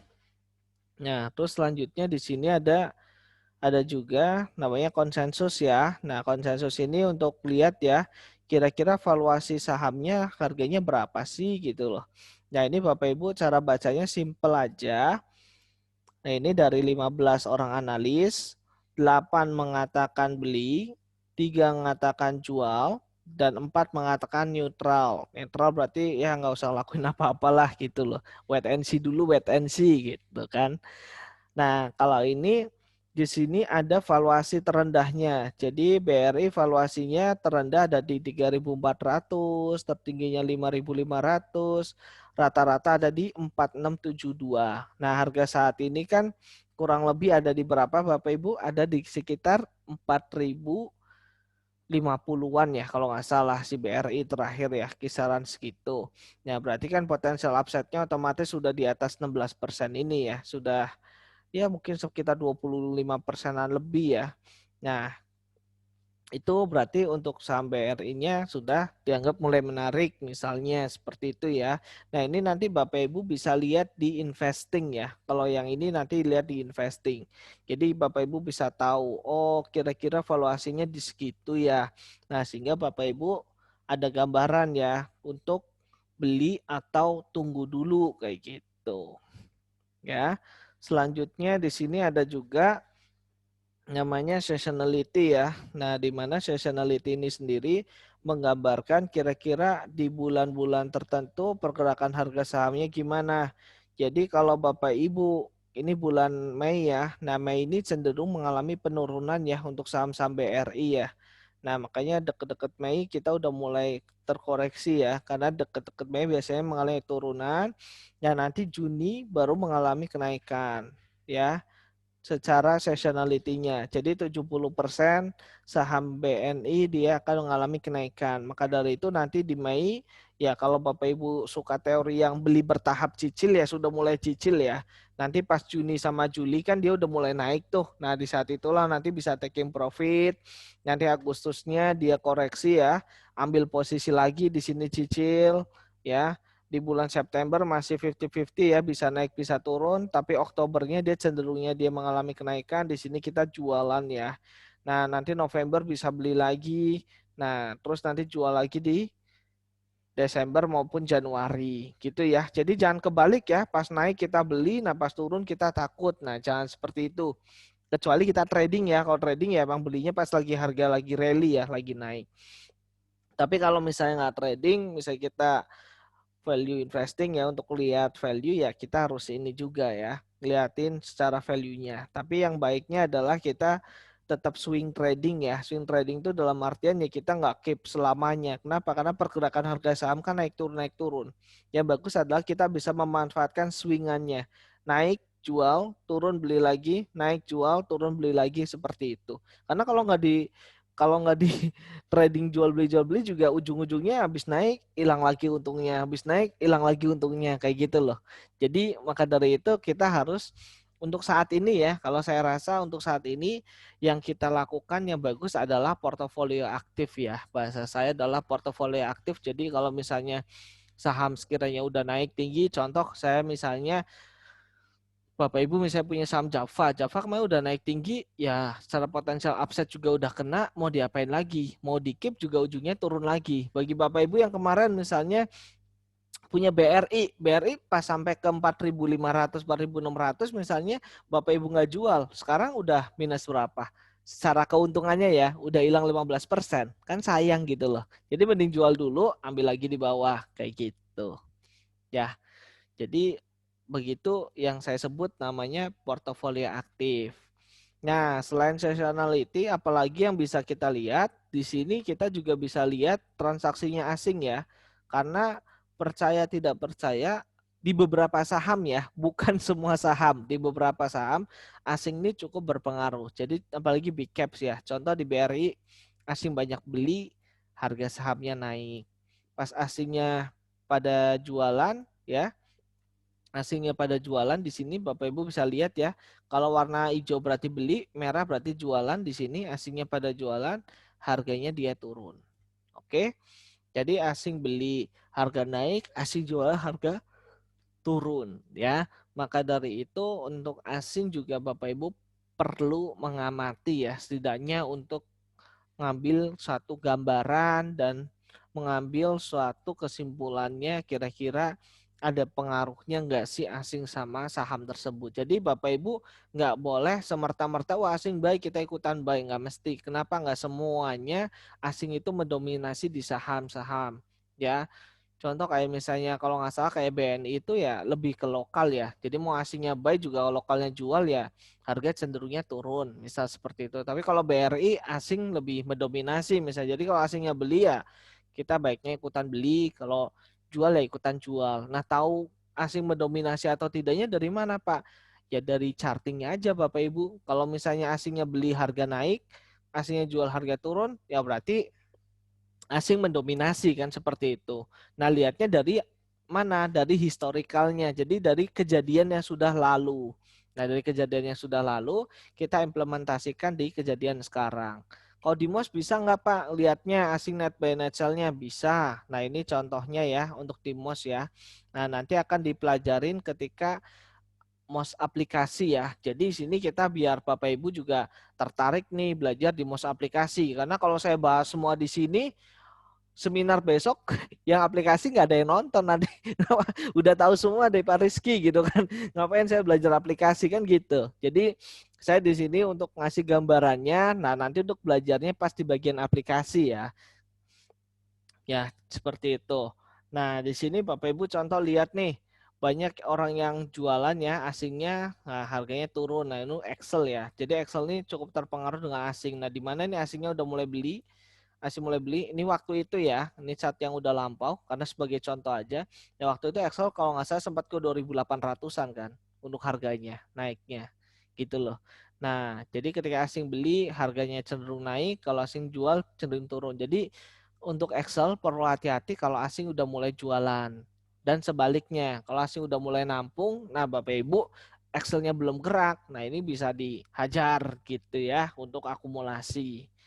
Oke, nah terus selanjutnya kalau untuk ini kira-kira pegang saham baiknya berapa sih Pak? Nah untuk pegang saham Bapak Ibu sebaiknya berapa? Kalau sebaiknya berapa adalah kalau bisa maksimal 10 aja, jangan lebih ya. Kenapa? Karena kalau misalnya lebih dari 10 Bapak Ibu bisa lihat ya, secara return kalau bisa pegang 20 cuma 27%. Kalau 10 kan gede 36. Kalau 5 kan lebih gede Pak. Iya betul, tapi volatilitasnya lebih tinggi. Dan kalau 10 volatilitasnya cuma 27, sama kayak kita pegang 20 saham. Tapi kalau secara returnnya lebih tinggi daripada 20. Jadi kesimpulannya adalah ambil yang baik adalah 10 saham ya Bapak Ibu. Kurang lebih seperti itu. Nah, selanjutnya auto order ya di sini. Nah, ini akan saya bahas ya untuk auto order. Jadi kenapa auto order perlu? Karena mungkin bagi Bapak Ibu yang ingin trading tapi nggak ada waktu ya, jadi bisa pakai auto order. Namun sebelumnya saya perlu sampaikan Bapak Ibu, auto order ini jangan pernah dipakai dengan sembarangan. Sembarangan dalam artian apa? Kita misalnya, oh saya pakai auto order, pakein aja langsung. Nah itu jangan seperti itu. Kenapa? Karena kita harus lihat dulu sih sebenarnya pergerakan marketnya kira-kira gimana. Kenapa? Karena kalau marketnya cenderung fluktuatif ya auto order ini akan cepat kena. Jadi ada plus minusnya. Plusnya adalah kalau misalnya fluktuatif turun, jebret kita cut loss, nah takutnya harga tambah turun lagi kan, itu adalah plusnya. Tapi minusnya adalah takutnya terjadi namanya false break ya. Jadi misalnya harga nih cut lossnya harus di 4.000 karena fluktuasinya tinggi, BRI diturunin dulu ke 4.000, jebret misalnya ke 4.000-nya tembus ya, berarti ke 3.980 misalnya, habis itu dinaikin lagi. Nah, jadi kitanya cut loss tapi harga keburu naik. Nah, itu resikonya di situ ya kalau auto order. Maka dari itu Bapak Ibu perlu perhatikan kira-kira marketnya gimana, fluktuasinya tinggi atau tidak. Kalau fluktuasinya tinggi, dia sering terjadi namanya shadow enggak. Shadow itu gini nih gambarnya nih. Shadow itu gini. Jadi kalau misalnya marketnya fluktuatif tapi nggak ada shadow, maka auto order ini patut sekali kita pakai. Nah ini kan tren kan candle gini nih, ya kan? Nah kalau gambarnya gini nggak apa-apa, pakai auto order. Tapi kalau Bapak Ibu menemukan gambarnya sering terjadi kayak gini, misalnya ya, gini, misalnya gambarnya set, ya kan? Gambarnya gini. Nah terus di sini ada garis gini, set. Nah ini namanya shadow kan? Jadi artinya harga pernah turun sampai sini, ya pernah turun sampai sini kemudian naik lagi ke sini gitu loh. Kalau gini kan kita udah cut loss, misalnya cut lossnya kita areanya sini ya. Saya ganti pakai warna lain sini ya cut lossnya ya. Jadi asumsikan ini BRI ini 4.000 ya, area 4.000. Saya ketik sini ya 4.000 ya. Tuh 23 ya, ini 4.000 nih. Jadi kalau di bawah 4.000 kita cut loss. Nah kalau candle sering terjadi kayak gini, auto order berarti nggak cocok. Jadi nanti per individual saham yang Bapak Ibu perlu perhatikan. Jadi sahamnya sering terbentuk pola seperti ini enggak? Maksudnya fast break ya, udah break ke bawah dia naik lagi. Sering kayak gitu enggak? Kalau sering kayak gitu usahakan jangan pakai auto order. Ya, kenapa? Nanti jatuhnya udah kena, udah cut loss tapi harga naik lagi. Ya, tapi kalau harga sahamnya cenderungnya kalau turunnya pasti lanjut turun ya, berarti auto order cocok ya untuk dipakai ya gitu. Kenapa saya terangkan seperti ini? Biar Bapak Ibu tuh yang pertama tahu apa yang Bapak Ibu lakukan. Karena nggak jarang loh orang misalnya udah pasang auto order jeblek cut loss ternyata harga langsung rally naik kayak gitu loh. Padahal naiknya di hari yang sama ya. Kalau naiknya besok atau lusa mah nggak masalah kan karena kita nggak tahu masa depan kan. Tapi kalau cuma dibreakin sebentar habis itu langsung diangkat lagi kan sesek kan rasanya gitu ya. Jadi tetap fokus ke sahamnya dulu. Yang pertama perhatikan bagian chartingnya di candlesticknya banyak terjadi seperti ini atau enggak. Ini ya, sekali lagi saya ingatkan ya, banyak terjadi seperti ini enggak. Kalau banyak terjadi seperti ini maka auto order kurang pas untuk dipakai di saham itu ya, bukan auto ordernya yang masalah, tapi sahamnya ya, di sahamnya. Tapi kalau ternyata sering seperti ini, kalau udah konfirmasi turun cenderungnya juga turun, nah berarti cocok dipakai untuk auto ordernya ya. Jadi sekali lagi perhatikan dulu charting sahamnya, oke? Itu ya. Jadi nanti jangan ada laporan, Pak, saya tadi pasang ke auto order langsung naik lagi, Pak. Nah jangan kayak gitu. Sayang kalau kayak gitu soalnya ya. Jadi itu, maka dari itu, tapi auto order ini terlepas dari false break, ini sangat penting ya. Kenapa? Karena untuk menjaga kita dari yang namanya nyangkut dalam ya kalau kita niatnya trading ya seperti itu. Dan untuk jaga kita kalau misalnya waktunya taking profit ya kita bisa profit kan gitu. Oke, kita langsung lanjut ya. Gimana cara pakai auto order? Yang pertama, auto order itu ada dua. Yang pertama auto buy, yang kedua auto sell ya. Jadi nanti Bapak Ibu bisa ke menu ini, ke menu auto order, terus ada auto buy, nanti di sini ada auto sell. Nah, cara pakainya nanti pakai add ya, jangan lupa pencet add ya. Yang ini juga add itu maksudnya menambahkan. Jadi ditambahkan dulu ya untuk auto ordernya. Nah, di sini yang kita akan coba pertama itu adalah auto buy.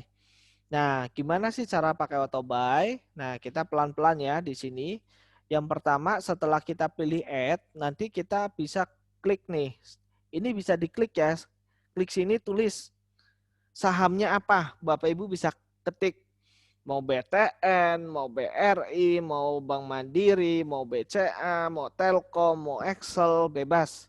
Ya, ketik aja di situ. Oke. Nah, setelah ketik, Bapak Ibu harus paham ini artinya apa.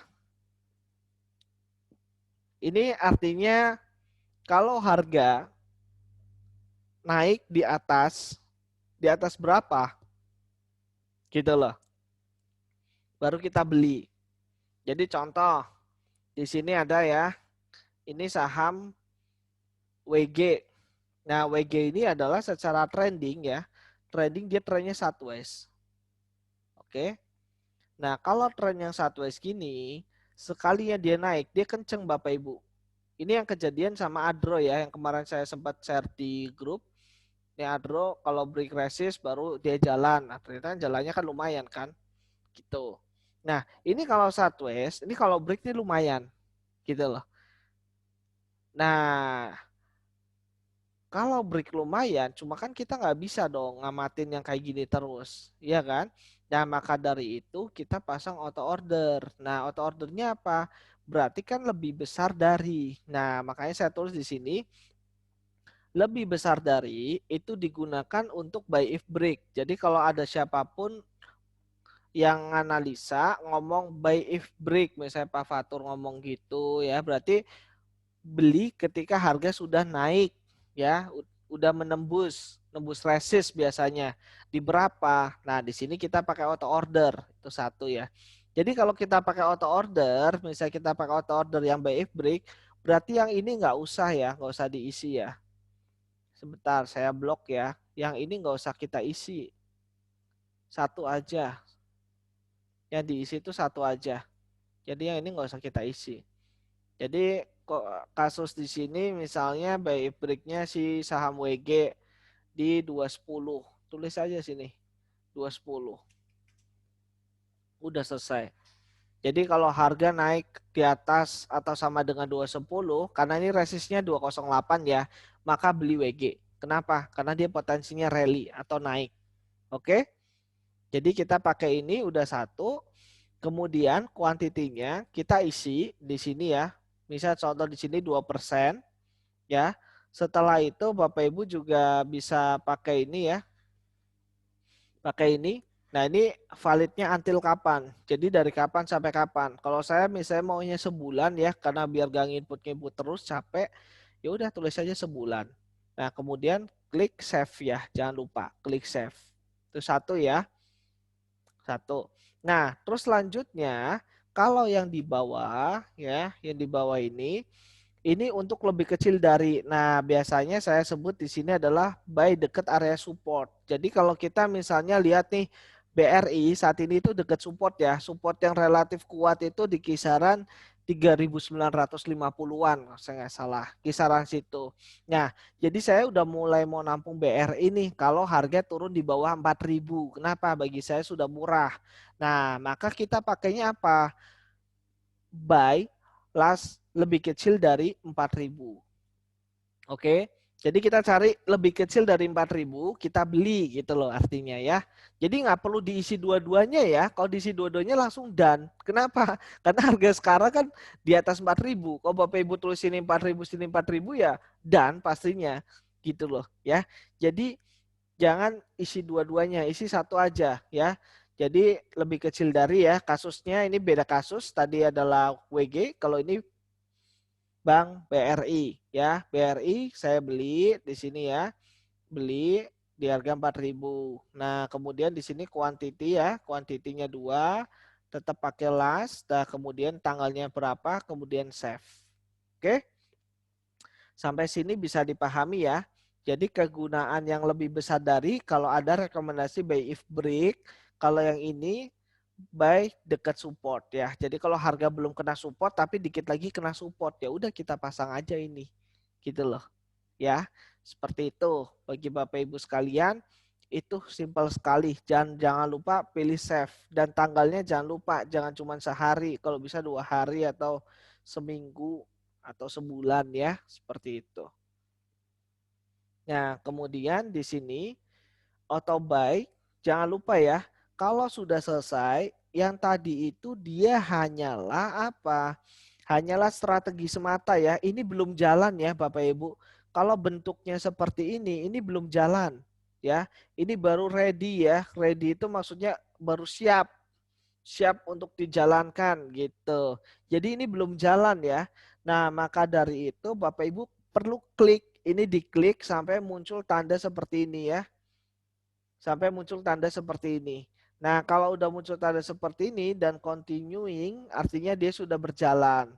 Nah, berjalan itu dalam artian ketika harganya kena, misal contoh di sini adalah tadi BRI di bawah 4.000 ya. Nah, itu baru berjalan. Kalau BRI itu di bawah 4.000, maka saya beli. Ya.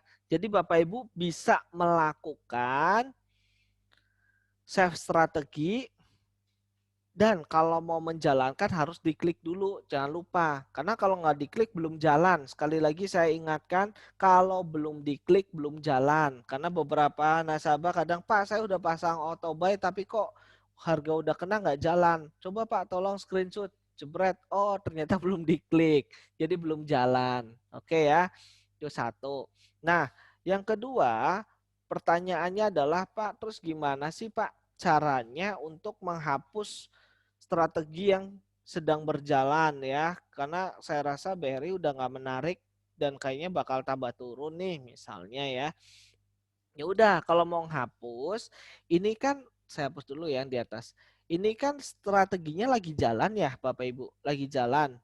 Nah ini nggak bisa dihapus kecuali dimatikan dulu. Makanya Bapak Ibu ini klik dulu sampai ada tanda seperti ini ya. Jadi tandanya balik lagi ke yang sini ya, seperti ini.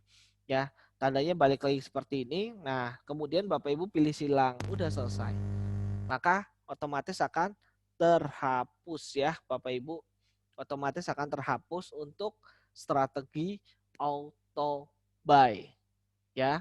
Jadi dengan begitu Bapak Ibu udah nggak perlu repot-repot lagi ya, karena semuanya sudah kehapus. Nah, selanjutnya kalau setelah auto buy ada apa lagi? Nah, kita ada auto sell. Nah, auto sell ini saya menerangkan sejelas-jelasnya ya Bapak Ibu. Jadi nanti biar Bapak Ibu nggak bingung ya, jangan sampai keliru. Auto sell ini ya ada beberapa. Yang pertama, Bapak Ibu di sini, yang pertama ya sekali lagi ini yang pertama. Kenapa saya bilang yang pertama? Karena ini ada 4 strategi ya. Jadi nggak main-main ini, ada 4 ini. Jadi ini yang pertama. Jadi ini nggak harus diisi semua. Pilih salah satu aja Bapak Ibu. Pilih salah satu aja. Contoh di sini ya. Yang total PL profit ini dalam jumlah rupiah. Jadi contoh di sini kalau saya sudah untung ya, untung berapa di sini? 1 2 3 4 5 ini misal untung 100.000, maka saya taking profit. Sahamnya apapun itu. Contoh di sini misalnya BRI. Kalau saya misalnya minusnya di atas 500.000, 50.000, maka saya cut loss gitu ya. Jadi ini dalam rupiah. Oke. Dalam rupiah. Jadi bukan dalam nilai sahamnya ya. Bukan dalam harga saham. Ini dalam rupiah. Jadi pakai rupiah. Kalau misalnya saya punya saham BRI, sekali lagi, BRI-nya turun nih, turun 100.000. Berarti saya udah cut loss dong. Kenapa? Di 50.000 aja saya udah cut loss. Tapi kalau naik di atas 100.000, saya otomatis langsung taking profit gitu ya. Jadi sekali lagi saya ulangi, kalau yang pertama itu dalam rupiah. Kalau naik 100.000 saya taking profit, kalau turun ke 50.000, turun 50.000 ya, saya langsung cut loss. Oke, dalam rupiah ya, uang rupiah. Ya, satu. Yang kedua, kalau ini mah simple ya. Mungkin Bapak Ibu nggak perlu diulang-ulang juga udah paham. Kalau ini persentase, berapa persen naiknya, berapa persen cut loss-nya. Nah, kalau di sini, kalau Bapak Ibu untuk sahamnya naik 10%, maka saya taking profit. Kalau misalnya turun 3%, maka saya cut loss. Oke. Kalau ini mudah ya, pastinya udah mudah sekali. Nah, yang ketiga ini baru dalam lembar ya, harga lembar yang ada di market ya. Jadi contoh, BRI harga sekarang di 4.050 misalnya. Nah, saya mau taking profit kalau BRI naik ke 4.400 dan saya mau cut loss kalau harga turun ke 4.000. Gitu ya. Jadi yang biasanya orang banyak ketuker adalah yang pertama dan ketiga. Di mana yang pertama itu dikiranya lembar ya. Jadi tertulisnya jika saya untung 4.400 rupiah, saya taking profit dah, otomatis langsung naik dikit, langsung kejual. Habis itu Pak, kok ini langsung kejual? Iya, jelas. Kenapa? Karena Bapak mintanya cuma naik 4.400 kan seperti itu ya. Jadi bagi Bapak Ibu sekalian, usahakan kalau yang ini agak ribet ya. Yang pertama agak ribet. Enakan sebenarnya kalau Bapak Ibu nggak pakai yang kedua ya. Yang kedua ya pakai yang ketiga. Itu ya. Oke. Nah, selanjutnya di sini ada trail profit ya atau trailing stop. Nah, di mana trailing stop itu sendiri Bapak Ibu bedanya apa dengan yang biasa yang di atas ini? Kalau yang di atas ini kalau BRI-nya sudah naik ke 4.400 itu otomatis langsung kejual. Oke. Tapi kalau trail stop dia bisa ngikutin terus. Bisa naik di atas 4.400, 4.500 dia masih akan naik terus kayak gitu. Ya. Jadi selama dia nggak turun 2%, nah maka untuk saham BRI-nya dia akan ngikutin terus kenaikannya. Nah, maka dari itu Bapak Ibu usahakan ketika Bapak Ibu pakai yang trailing stop ini, maka yang ini jangan dipasang ya, yang lainnya jangan dipasang. Yang lainnya jangan dipasang. Yang ini jangan dipasang. Ya, jangan dipasang kecuali ini ya yang di bawah. Kalau ini cut loss ini dipasang nggak apa-apa. Tapi yang target price di atasnya jangan dipasang. Kenapa? Karena kalau Bapak Ibu pasang percuma. Nanti harga kena 4.400 langsung taking profit. Ya, maka dari itu usahakan jangan dipasang. Jadi fokusnya ke yang trail stop aja. Nah, kalau ini artinya apa? Artinya kalau harga BRI turun ke 4.000, saya cut loss ya. Terus kalau BRI-nya turun 2%, saya cut loss, tapi ingat di sini ada after gaining. Jadi setelah untung. Jadi setelah untung 10%, misalnya naik 10%, terus turun ternyata cuma 1% kan, berarti nggak ada masalah, belum taking profit. Habis itu naik lagi 15%, berarti totalnya 16% kan. Habis itu turun 1% lagi, berarti kan jadi berapa? 15% kan. Itu nggak masalah, belum taking profit. Nah, habis itu naik lagi misalnya 5% jadi 20% kan. Nah, terus habis itu baru turun 2%, tik. Nah, baru taking profit tuh saya di situ. Berarti profit saya jadi berapa? 18%. Kan gitu kan? Gitu ya. Nah, dari itu Bapak Ibu, kata kuncinya adalah after gaining. Jadi yang sell if drop ini bukan cut loss ya. Ingat, sell if drop ini bukan cut loss, tapi ini adalah trailing stop. Beda sekali posisinya dengan cut loss. Kalau trailing stop ini digunakan ketika kita sudah profit. Oke? Trailing stop digunakan ketika kita sudah profit. Nah, sedangkan kalau cut loss itu digunakan ketika kita sedang rugi. Maka dari itu Bapak Ibu sekali lagi, after gainingnya dipikirkan baik-baik ya. Jangan asal tulis 20%, 30%. Nah, nanti nggak pernah kecapai buat apa gitu loh. Jadi yang logis berapa? Kalau saya sih tulis saja 5% ya. Jadi after gaining 5%, nah sell if dropnya 2% nggak apa-apa. Jadi at least katakanlah udah kena 5%, turun 2% kan kita masih dapat 3%. Ya, seperti itu. Dan jangan lupa lotnya diisi, kemudian ininya juga diisi, tanggalnya, kemudian save ya. Nah, setelah save kembali lagi sama persis seperti tadi Bapak Ibu. Ini belum jalan ya, ini belum jalan. Jadi Bapak Ibu masih perlu mengklik. Nah, yang ini tandanya kita klik. Nah, sampai menjadi tanda seperti ini ya. Ketika tandanya udah jadi seperti ini, baru dia berjalan ya Bapak Ibu. Dan ingat Bapak Ibu, dalam menggunakan strategi, usahakan hanya satu saja ya, yang strategi tadi ya. Kemudian trial stop kan strateginya banyak, usahakan satu aja. Kenapa satu? Karena kalau banyak-banyak bisa diisi semua, nanti duluan, siapa yang kena duluan baru kejual gitu loh. Berarti kan sayang, percuma gitu loh kita bikin strategi banyak. Kalau ini pilih salah satu aja. Kalau nggak yang ini, ya saya ulangi sedikit. Kalau nggak pilih yang ini, ya udah pilih yang ini. Kalau nggak yang ini, kalau nggak yang ini ya. Cuman khusus yang trail profit kita bisa combine dengan yang ini, ya. Khusus yang trail profit bisa combine. Karena ini nggak ada cut loss-nya kan kalau yang ini. Jadi kita bisa combine dengan target price yang lebih kecil dari. Kalau yang ininya nggak usah diisi. Ya, cukup jelas ya. Seperti itu. Oke, terus untuk menghapusnya gimana? Untuk menghapusnya sama kayak tadi ya Bapak Ibu. Jadi untuk menghapusnya kita harus matikan dulu. Nah kemudian jadi seperti ini, kemudian silang dan selesai ya Bapak Ibu. Semoga bisa menggunakan auto order dan bisa memilih saham yang baik secara fundamental. Silahkan barangkali ada pertanyaan, kita masih ada waktu setengah jam ya.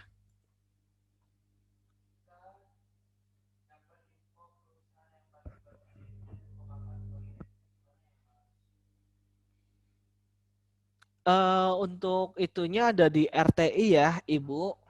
Yang RTI tadi caranya kan tadi saya udah sebutkan ya untuk caranya di mana cara download dan sebagainya. Nah, cuma bedanya kalau terkait dividen ya, RTI-nya itu yang sebelah sini nih.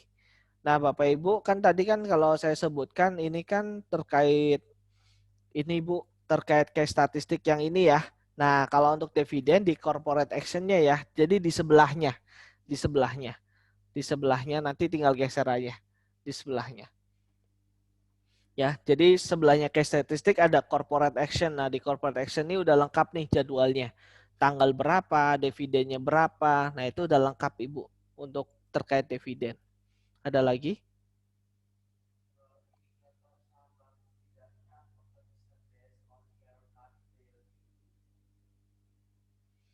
Kalau base-nya ya haircut value bisa nggak? Jawabannya adalah bisa ya, kalau secara bagus atau enggaknya. Nah, namun kalau secara lebih mendetailnya, itu lebih baik kita lihat secara rasio keuangan sih. Karena haircut value itu sendiri, Bapak Ibu sekalian, nanti juga bisa diamatin, itu fluktuatif juga ya. Fluktuasinya relatif ini ya, kelihatan. Jadi, nggak selamanya misalnya perusahaan haircut value-nya tadi LPPF 100, ya dia 100 terus enggak.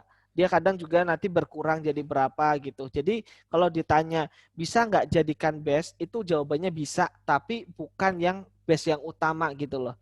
Kalau pengen utama ya kita harus lihat dulu ya ekuitasnya berapa, utangnya berapa gitu loh. Jadi kita tahu nggak hanya sekedar oh haircut value-nya 30 misalnya oh, berarti aman.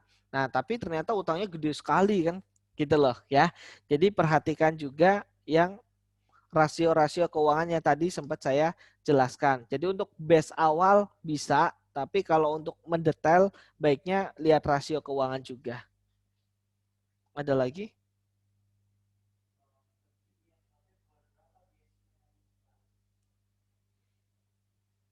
Tekim INKP bulan berapa biasanya naik? Kalau untuk naiknya coba kita lihat di yang stock bitnya ya.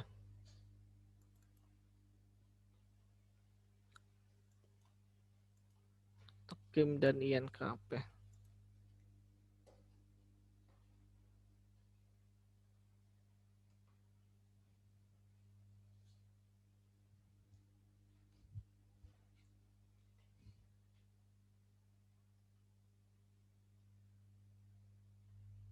Sebentar.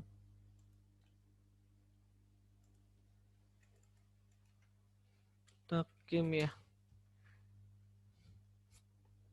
Kalau Tekim INKP biasanya Mei Juni ya, udah ada mulai tanda-tanda kenaikan ya, sama Januari ya. Jadi Mei Juni, Oktober, November, sama Januari ya untuk Tekim ya. Kalau UNKP biasanya di bulan Mei, Juni juga sama. Di situ dia ada Juli, ada Oktober juga sama. Bedanya di sini dia ada Desember dan Januari. Jadi lebih cenderung mengalami kenaikan sih. Sejauh ini ya dari data 5 tahun terakhir itu dia lebih cenderung mengalami kenaikan di Mei sama Juni sama Juli. Biasanya itu cenderung mengalami kenaikan ya. Yang 3 bulan berturut-turutnya ya di bulan itu. Kalau yang naik-naik potensinya hampir potensi 100% naik itu di bulan Desember kalau INKP gitu. Ada lagi?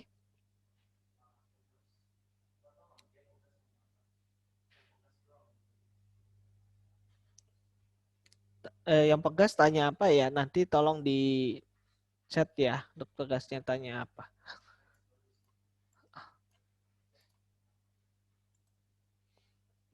Oke, selanjutnya tadi ada yang tanya Pak, auto order di aplikasi untuk beli atau jual bertahap? Jawabannya bisa Pak, kalau auto order untuk beli dan jual bertahap ya, jawabannya bisa.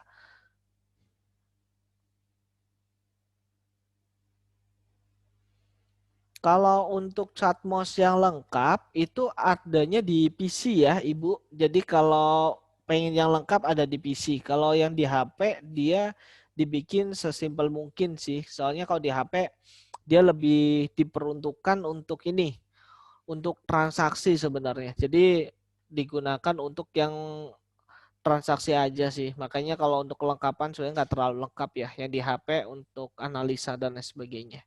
Jadi baiknya pakai si PC sendiri.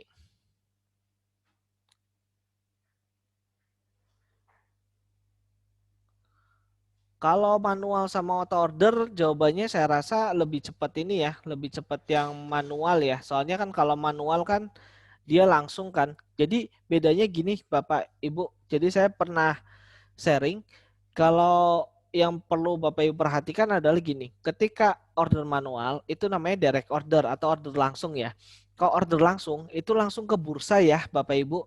Jadi langsung ke bursa. Jadi ordernya langsung ke bursa, jebret ke sana. Jadi langsung dieksekusi. Ya, nanti langsung diantrikan di papan bursa. Nah, kalau yang auto order ini dia akan disimpan di ininya Mandiri Sekuritas dulu ya, di database-nya Mandiri Sekuritas. Nanti kalau dianggap situasi atau kondisi yang ditulis di tadi apa ya namanya di tabel auto order ya. Pokoknya kondisinya terpenuhi ya. Misalnya Bapak nyuruh jual kalau di bawah 4.000, nah ternyata udah memenuhi baru akan diinputkan ke bursa. Jadi kalau dibilang manual sama auto order lebih cepat mana, maka jawabannya saya rasa lebih cepat yang manual ya. Karena langsung ke bursa seperti itu. Ada lagi?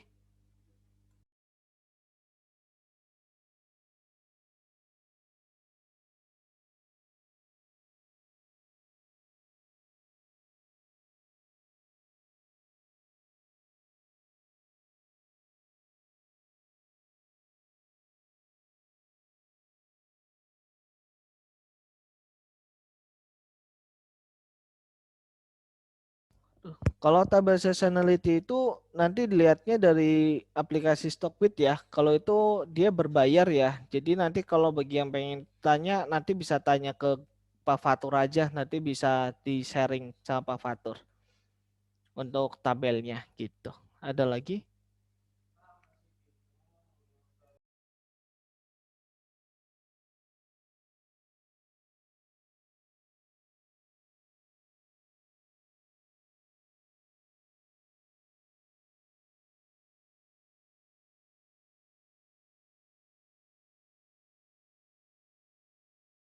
Kalau trailing stop kurang dari 218 gimana ya maksudnya? Kalau trailing stop berarti kita nggak pakai kurang dari Bapak Ibu. Kalau trailing stop itu untuk yang sudah untung, jadi bukan untuk cut loss ya. Jadi sekali lagi saya sebutkan di sini untuk trailing stop, Bapak Ibu, mohon maaf ini untuk udah untung ya. Jadi nggak bakal bisa terrealisasi ketika Bapak Ibu cut loss atau rugi. Kalau cut loss berarti target price pakainya. Target price lebih kecil dari berapa misalnya kan. Nah, itu untuk cut loss.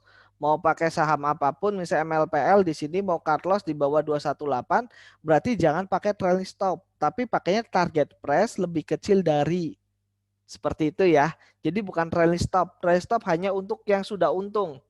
Jadi kata kuncinya trailing stop itu untuk mengamankan keuntungan. Dia bukan untuk cut loss. Oke. Jadi kalau nggak pernah untung, berarti nggak pernah terrealisasi untuk trailing stopnya.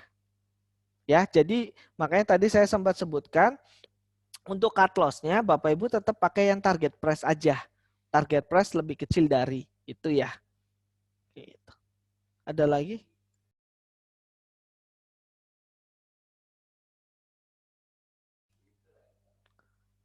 PC itu bisa laptop, bisa komputer ya. Jadi bisa laptop atau bisa komputer yang ada di kantor-kantor. Nah, itu PC sebutannya. Seperti itu ya, Bapak Ibu.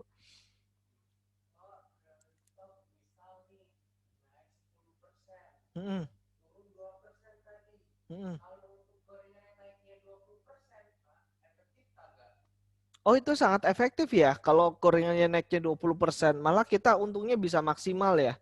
Jadi habis naik misalnya 10%, kalau kita pasangnya cuman target price doang 10%, ya udah kena 10% kita langsung taking profit. Tapi kalau Korean bisa 10% ternyata masih tembus 12, tembus 14, tembus 16, tembus 20, baru turun 2%. Nah, berarti kan kita taking profitnya di 18. Gitu loh ya. Nah, jadi kalau bilang efektif enggak, jawabannya adalah malah efektif ya kalau yang fluktuasinya tinggi ya. Seperti itu. Nah, nanti tinggal Bapak Ibu nyeting sell if dropnya berapa. Kalau misalnya oh gorengannya fluktuasi banget, kalau saya cuma 2% gampang kena nih. Ya tulis aja jadi 3%. Jadi after gaining 10% turun 3% baru cut. Cut profit gitu ya. Seperti itu. Jadi jawabannya adalah efektif ya. Hmm. Hmm.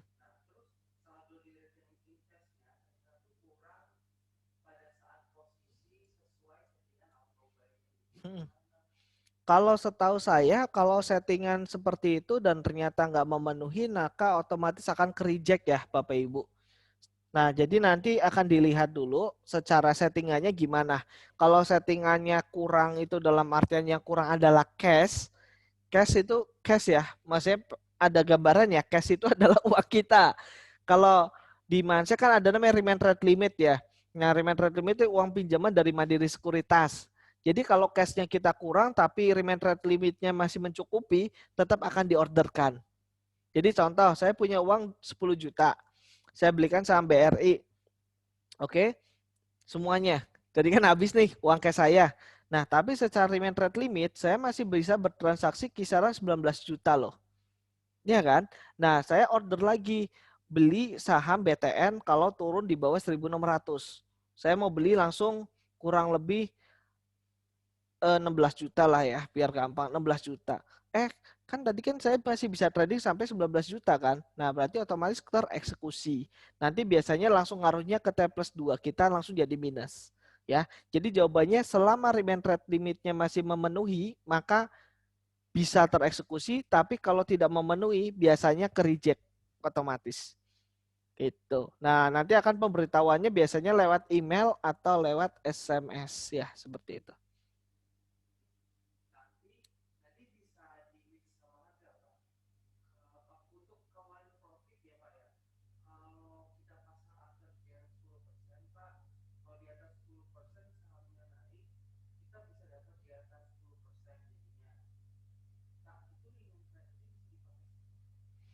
Ya, jadi satu-satu ya. Tadi apa untuk pertamanya apa? Kalau di mix bisa Bapak Ibu. Nah, cuman yang di mixnya, kenapa saya bilang mixnya itu kita harus tahu logikanya ya. Jadi logika itu penting sekali, logika pemrogramannya. Jadi Bapak Ibu boleh mix, tapi mixnya jangan yang ini berlawanan. Jadi contoh nih, kalau misalnya asumsi ini hilang ya, saya pasang gini, saya beli BRI sekarang, jebret, sekarang kan 4050 ya. Nah, terus BRI ini kalau misalnya turun ke 4.000 saya cut loss, kalau naik ke 4.400 saya taking profit, tapi saya pasang sell if drop juga. Nah, ini berlawanan. Kenapa? Karena gini Bapak Ibu, kalau misalnya harga kena 4.400, mesti si sistem ini dia kan jual duluan dong. Iya kan?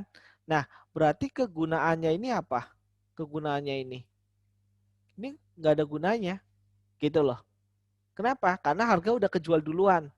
Oke, ini yang saya sebut mix tapi berlawanan. Oke, mix tapi berlawanan. Sekali lagi, ini mix tapi berlawanan. Oke, kalau ini jangan. Kalau ini nggak bisa. Jadi ibarat kata Bapak Ibu mau makan bakso tapi makan soto. Nah, itu berlawanan. Tapi kalau misalnya Bapak Ibu mau minumnya makan bakso, minumnya mau apa? Mau es teh atau mau apa? Nah, itu silahkan kan gitu. Jadi gampangnya seperti itu ya. Nah, kalau yang mix nggak berlawanan gimana Pak? Mix yang nggak berlawanan seperti ini Bapak Ibu. Ini kan tadi kan saya sempat sebutkan ya, kalau yang ini kan untuk taking profit nih intinya. Jadi kita harus sudah untung. Tapi di sini nggak ada menu cut loss. Nah, kita pakai cut loss yang ini gitu loh. Jadi kita cukup ngisinya target price lebih kecil dari, terus sell if drop, after gaining, sama from. Nah, yang lainnya ini kita hapus. Sorry, belum ini ya. Nah, yang ini kita hapus. Ya, kita hapus. Kita nggak usah isi. Nah, kalau ini nggak berlawanan. Oke, kenapa? Di sini untuk profitnya, ini untuk cut loss-nya. Itu bisa. Tapi kalau ininya tetap diisi, nah itu sebenarnya juga bisa, cuman percuma yang sell if drop-nya itu percuma digunain gitu loh. Kenapa? Karena harga kena 4.400 mesti otomatis langsung kejual. Ya, jadi jawabannya di mix bisa, tapi Bapak Ibu mixnya kalau bisa yang untuk cut loss-nya aja ya. Jadi untuk trail profit sama cut loss itu aja. Kalau yang targetnya jangan diisi. Kenapa? Karena kalau target nanti kalau kena duluan salah satunya itu kejual ya. Jadi yang trail stopnya nggak kepake jatuhnya gitu. Semoga bisa ini ya dimengerti ya. Ada lagi?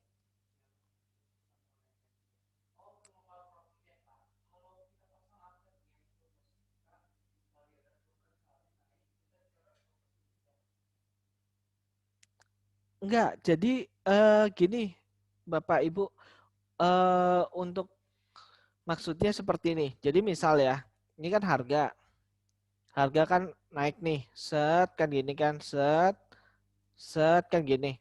Nah, ini kan 10%. Sebentar ya, saya kasih warna yang enak nih. Ini kan 10% nih. 10%. Ini ada beberapa gambar ya nantinya. Nah, ini 10% ya, biar ada gambaran. Ini 10%. Takutnya salah paham. 10%. Nah, kalau kita pakai target price yang biasa, misalnya kita beli di 4.000 kan 4.400 udah 10% ya. Nah, oke, ini gambar pertama ya. Gambar pertama. Jadi, kalau misalnya nih harga ya, sekali lagi saya bilang harganya bergeraknya gini. Harga bergerak dia sudah naik, set naik ke sini, terus dia kembali turun, ya kan? Kan belum after gain ini. Terus naik 10% kan? Dia lanjut nih, naik terus. Ternyata sampai saya tulis ya, di sini ternyata sampai 16%. Oke. Dari 16% ini ternyata harga turun, Bapak Ibu. Turun ya. Di sini turun jadi 14%. Oke. 14% kan di sini. 14%. Oke. Nah, selisih dari 14 dikurangi selisih dari 16 dikurangi 14 jatuhnya berapa? 2% kan? Nah, berarti after gainingnya kan sudah terpenuhi ya 10% ya di sini after gaining sudah terpenuhi. Oke. After gaining 10% sudah terpenuhi ya. Kenapa? Karena harga sudah naik di atas 10%. Kemudian dia naik terus kan sampai 16%. Habis itu baru turun 2% ya. 2% di sini jadi 14%. Berarti kita taking profitnya di sini. Di 14% kita TP. Ya. Ini kita TP. Itu oke? Itu ya, satu. Nah, yang kedua gini. Harga gerak, naik, turun, naik. Nah, ini 10% di sini nih. Saya kasih gambaran ya. 10%-nya di sini. 10%-nya di sini. Oke? Ini 10%. Oke, 10% ya. Nah, kemudian harga gerak ya. Sekali lagi saya sebutkan nih warnanya saya bikin beda. Harga gerak. Naik, turun, naik. Nah, ini kena ini. Kena 10%. Berarti ini berlaku ya. After gainingnya jalan dong. Ceklik, langsung jalan kan. Nah, kemudian turun 2%. Jebret sini. Berarti di sini berapa? Sini berarti 8%. Nah, berarti kita dapatnya di berapa? Bukan di 10%, tapi di 8% gitu ya. Jadi bukan berarti ketika misalnya after gaining 10%, ketika turun ke 10% baru kita taking profit, bukan. 10% itu untuk ini, untuk men-trigger. Jadi untuk syarat lah. Syarat bahwa orderan ini baru diinputkan ketika sudah naik di atas 10%. Jadi kena 10% pun sudah dikatakan sudah berjalan if drop-nya. Jadi habis naik kena 10% ternyata turun 2% jadi 8%, maka jawabannya adalah kita total gain-nya di 8%, bukan di 10% gitu ya. Beda cerita kalau naiknya ternyata sampai 12, habis itu turun 2% jadi 10%. Nah, mungkin di situ kita dapatnya di 10%. Seperti itu ya. Semoga bisa dipahami. Ada lagi?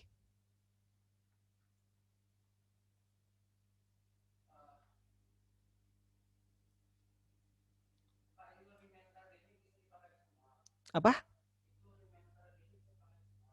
Oh,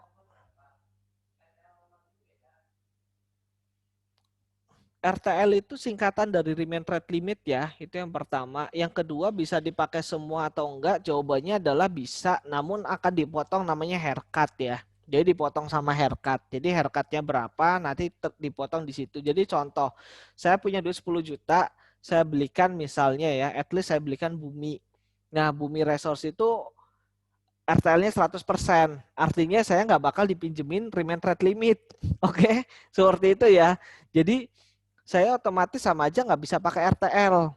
Nah, tapi kalau saya beli sahamnya BRI, maka saya baru bisa pakai RTL gitu ya. Jadi RTL itu adalah uang pinjaman yang disebabkan salah satunya ya diperhitungkan dari jaminannya. Jaminannya apa? Saham yang kita punya gitu loh. Dia kalau saham kita punya nilainya haircutnya tinggi ya, remain rate limit kita kecil. Itu ya, itu yang kedua. Yang ketiga, RTL ini digunakan 2 hari ya, dan usahakan Bapak Ibu transfer. Kalau dalam 2 hari Bapak Ibu nggak transfer, maka Bapak Ibu usahakan sahamnya dijual, jual sendiri. Kalau dalam 2 hari nggak dijual sendiri, maka di hari ketiga biasanya Bapak Ibu akan ke suspend buy. Oke? Kalau suspend buy itu berarti nggak bisa beli, tapi Bapak Ibu bisa jual ya. Jual bisa, tapi beli nggak bisa. Nanti setelah Bapak Ibu T+3 Bapak Ibu belum jual, maka di T+4 akan di for sale. For sale itu dijual paksa sama Mandiri Sekuritas. Jadi jangan heran tahu-tahu Pak saham saya kok tahu-tahu ada yang jual ini. Nah, itu udah aturan. Ya, sudah aturan seperti itu ya. Jadi usahakan kalau pakai RTL itu di hari yang sama oke. Misalnya saya beli pagi jual sore nggak masalah ya, selama nggak minus ya, masih plus oke. Tapi kalau misalnya lewat dari 2 hari, kalau bisa sih setor. Kalau bisa nggak setor ya jual saham. Baik jangan sampai 4 hari. Sampai 4 hari ya otomatis akan kena for sale. Dan jawabannya kalau yang keempat, jawabannya kan tadi kan bunganya berapa? Bunganya adalah 0,1% per harinya. Seperti itu ya. Dan disarankan tidak pakai RTL kalau nggak paham cara menggunakannya dan kalau kita belum belum tahu banget ya untuk memanfaatkan momennya ya seperti itu. Kenapa nanti ada namanya suspend buy, nanti nggak bisa beli, nanti jatuhnya wah ini gimana nih kok nggak bisa beli kayak gitu, ya kan? Malah jatuhnya kita panik, sedangkan momennya misalnya pas lagi bagus-bagusnya misalnya kan gitu kan. Jadi alangkah baiknya kita pakai uang yang tersedia aja kecuali kita mau transfer. Jadi misalnya saya manfaatin kemarin misalnya contoh aja. Contoh kemarin BRI turun dalam, saya masuk nih jebret tapi uang di RTL, uang cash saya nggak ada, tapi saya punya uang sebenarnya. Cuma kalau saya transfer dulu keburu harganya naik lagi kan. Ya udah saya beli dulu. Nah, besok Senin saya transfer. Nah, misalnya seperti itu nggak masalah. Tapi kalau kita nggak tahu pakainya gimana dan sahamnya apakah akan gerak dalam waktu dekat atau enggak dan kita nggak punya uang cash untuk top up, baiknya jangan deh. Kenapa? Ujung-ujungnya nanti di for sale kan sayang atau dijual paksa gitu. Ada lagi?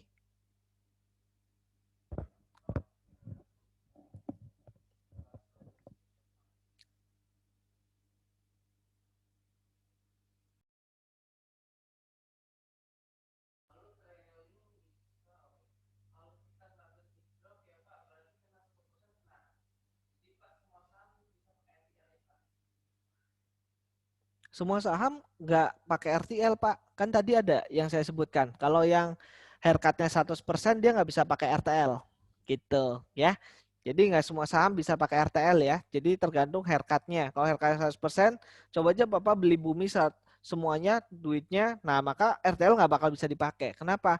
Karena haircutnya 100% ya. Jadi hindarin beli saham yang haircutnya 100% kalau mau pakai RTL. Tapi kalau Bapak coba beli BRI semuanya, maka Bapak bisa pakai RTL gitu. Tapi jangan beli BRI terus RTL-nya buat beli bumi ya. Biasanya kadang juga nggak bisa kalau seperti itu. Jadi harus RTL-nya sendiri nanti digunakan beli saham yang haircut-nya relatif kecil gitu. Terus tadi ada juga pertanyaan after gaining. Kalau after gaining-nya diisi tapi sell if drop-nya nggak diisi, kalau kayak gitu ya berarti percuma Pak. Jadi nanti after gaining ya nggak ngaruh. Jadi mau harganya naik 12% kemudian turun lagi ke 0% juga Bapak nggak ada taking profit sama sekali. Gitu loh ya.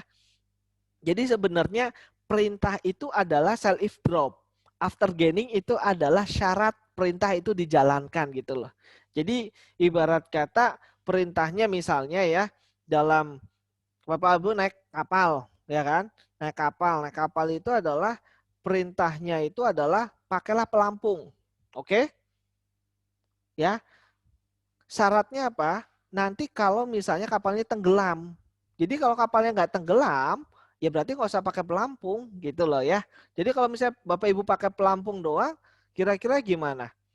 Terus kapalnya ternyata nggak tenggelam, nggak apa ya, sama aja bohong kan, nggak ada gunanya kan gitu kan. Nah jadi kalau misalnya Bapak atau Ibu after gainingnya dinyalakan tapi sell if dropnya nggak dinyalakan berarti sama aja nanti secara fungsi dia nggak berguna nggak bakal gimana ya, nggak berguna lah, nggak ada gunanya, karena Bapak Ibu udah untung 10%, 20% sekalipun, dia turun lagi ke plusnya tinggal 1% pun, nggak akan terjadi apa-apa. Gitu loh. Ada gambaran kan ya, semoga bisa dipahami ya. Seperti itu. Ada lagi?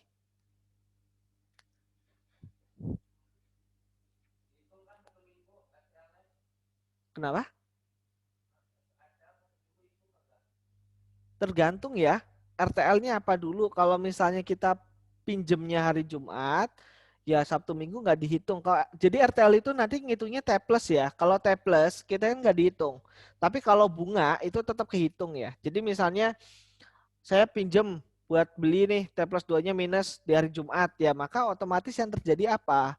Yang terjadi T plus 1-nya hari Senin, T plus 2-nya Selasa kan. Berarti Sabtu Minggu dihitung nggak? Jawabannya enggak. Tapi misalnya saya pakai RTL di hari Rabu, settlement-nya kan hari Jumat kan? Oke. Dan Jumat saya nggak bayar, saya pakainya jual saham aja. Nah, berarti kan saya kena bunga dong. Nah, bunganya itu Sabtu Minggu dihitung. Gitu ya, bisa dipahami ya. Jadi kalau udah jatuh tempo, bunga dihitung, tapi kalau misalnya belum jatuh tempo, Sabtu Minggu ya nggak kehitung. Gitu. Nggak ada lagi? Oke, kalau nggak ada lagi mungkin cukup sekian. Bapak Ibu, terima kasih banyak atas waktunya ya berkenan hadir di seminar kali ini. Selanjutnya bagi Bapak Ibu yang nanti yang masih bingung, nanti ini ada rekamannya, nanti akan di-share di grup juga, jadi nggak perlu khawatir ya. Kalau rekaman kan enak nih, bisa diulang-ulang terus ya, seperti itu. Dan sekali lagi saya ucapkan terima kasih dan saya juga sampaikan permohonan maaf ya jika ada salah kata yang saya ucapkan dan jikalau yang saya terangkan juga masih belum paham, saya juga mohon maaf sebesar-besarnya. Menjelang Idul Fitri ini saya juga minta maaf ya secara pribadi jika ada salah baik yang disengaja maupun tidak, maupun lewat chat maupun lewat perkataan ya. Saya mohon maaf sebesar-besarnya. Kurang lebih itu aja dari saya. Selamat menunaikan ibadah puasa bagi yang menjalankan. Selamat menunaikan liburan bagi yang tidak menjalankan puasa, selamat berlibur dan selamat makan siang ya. Terima kasih.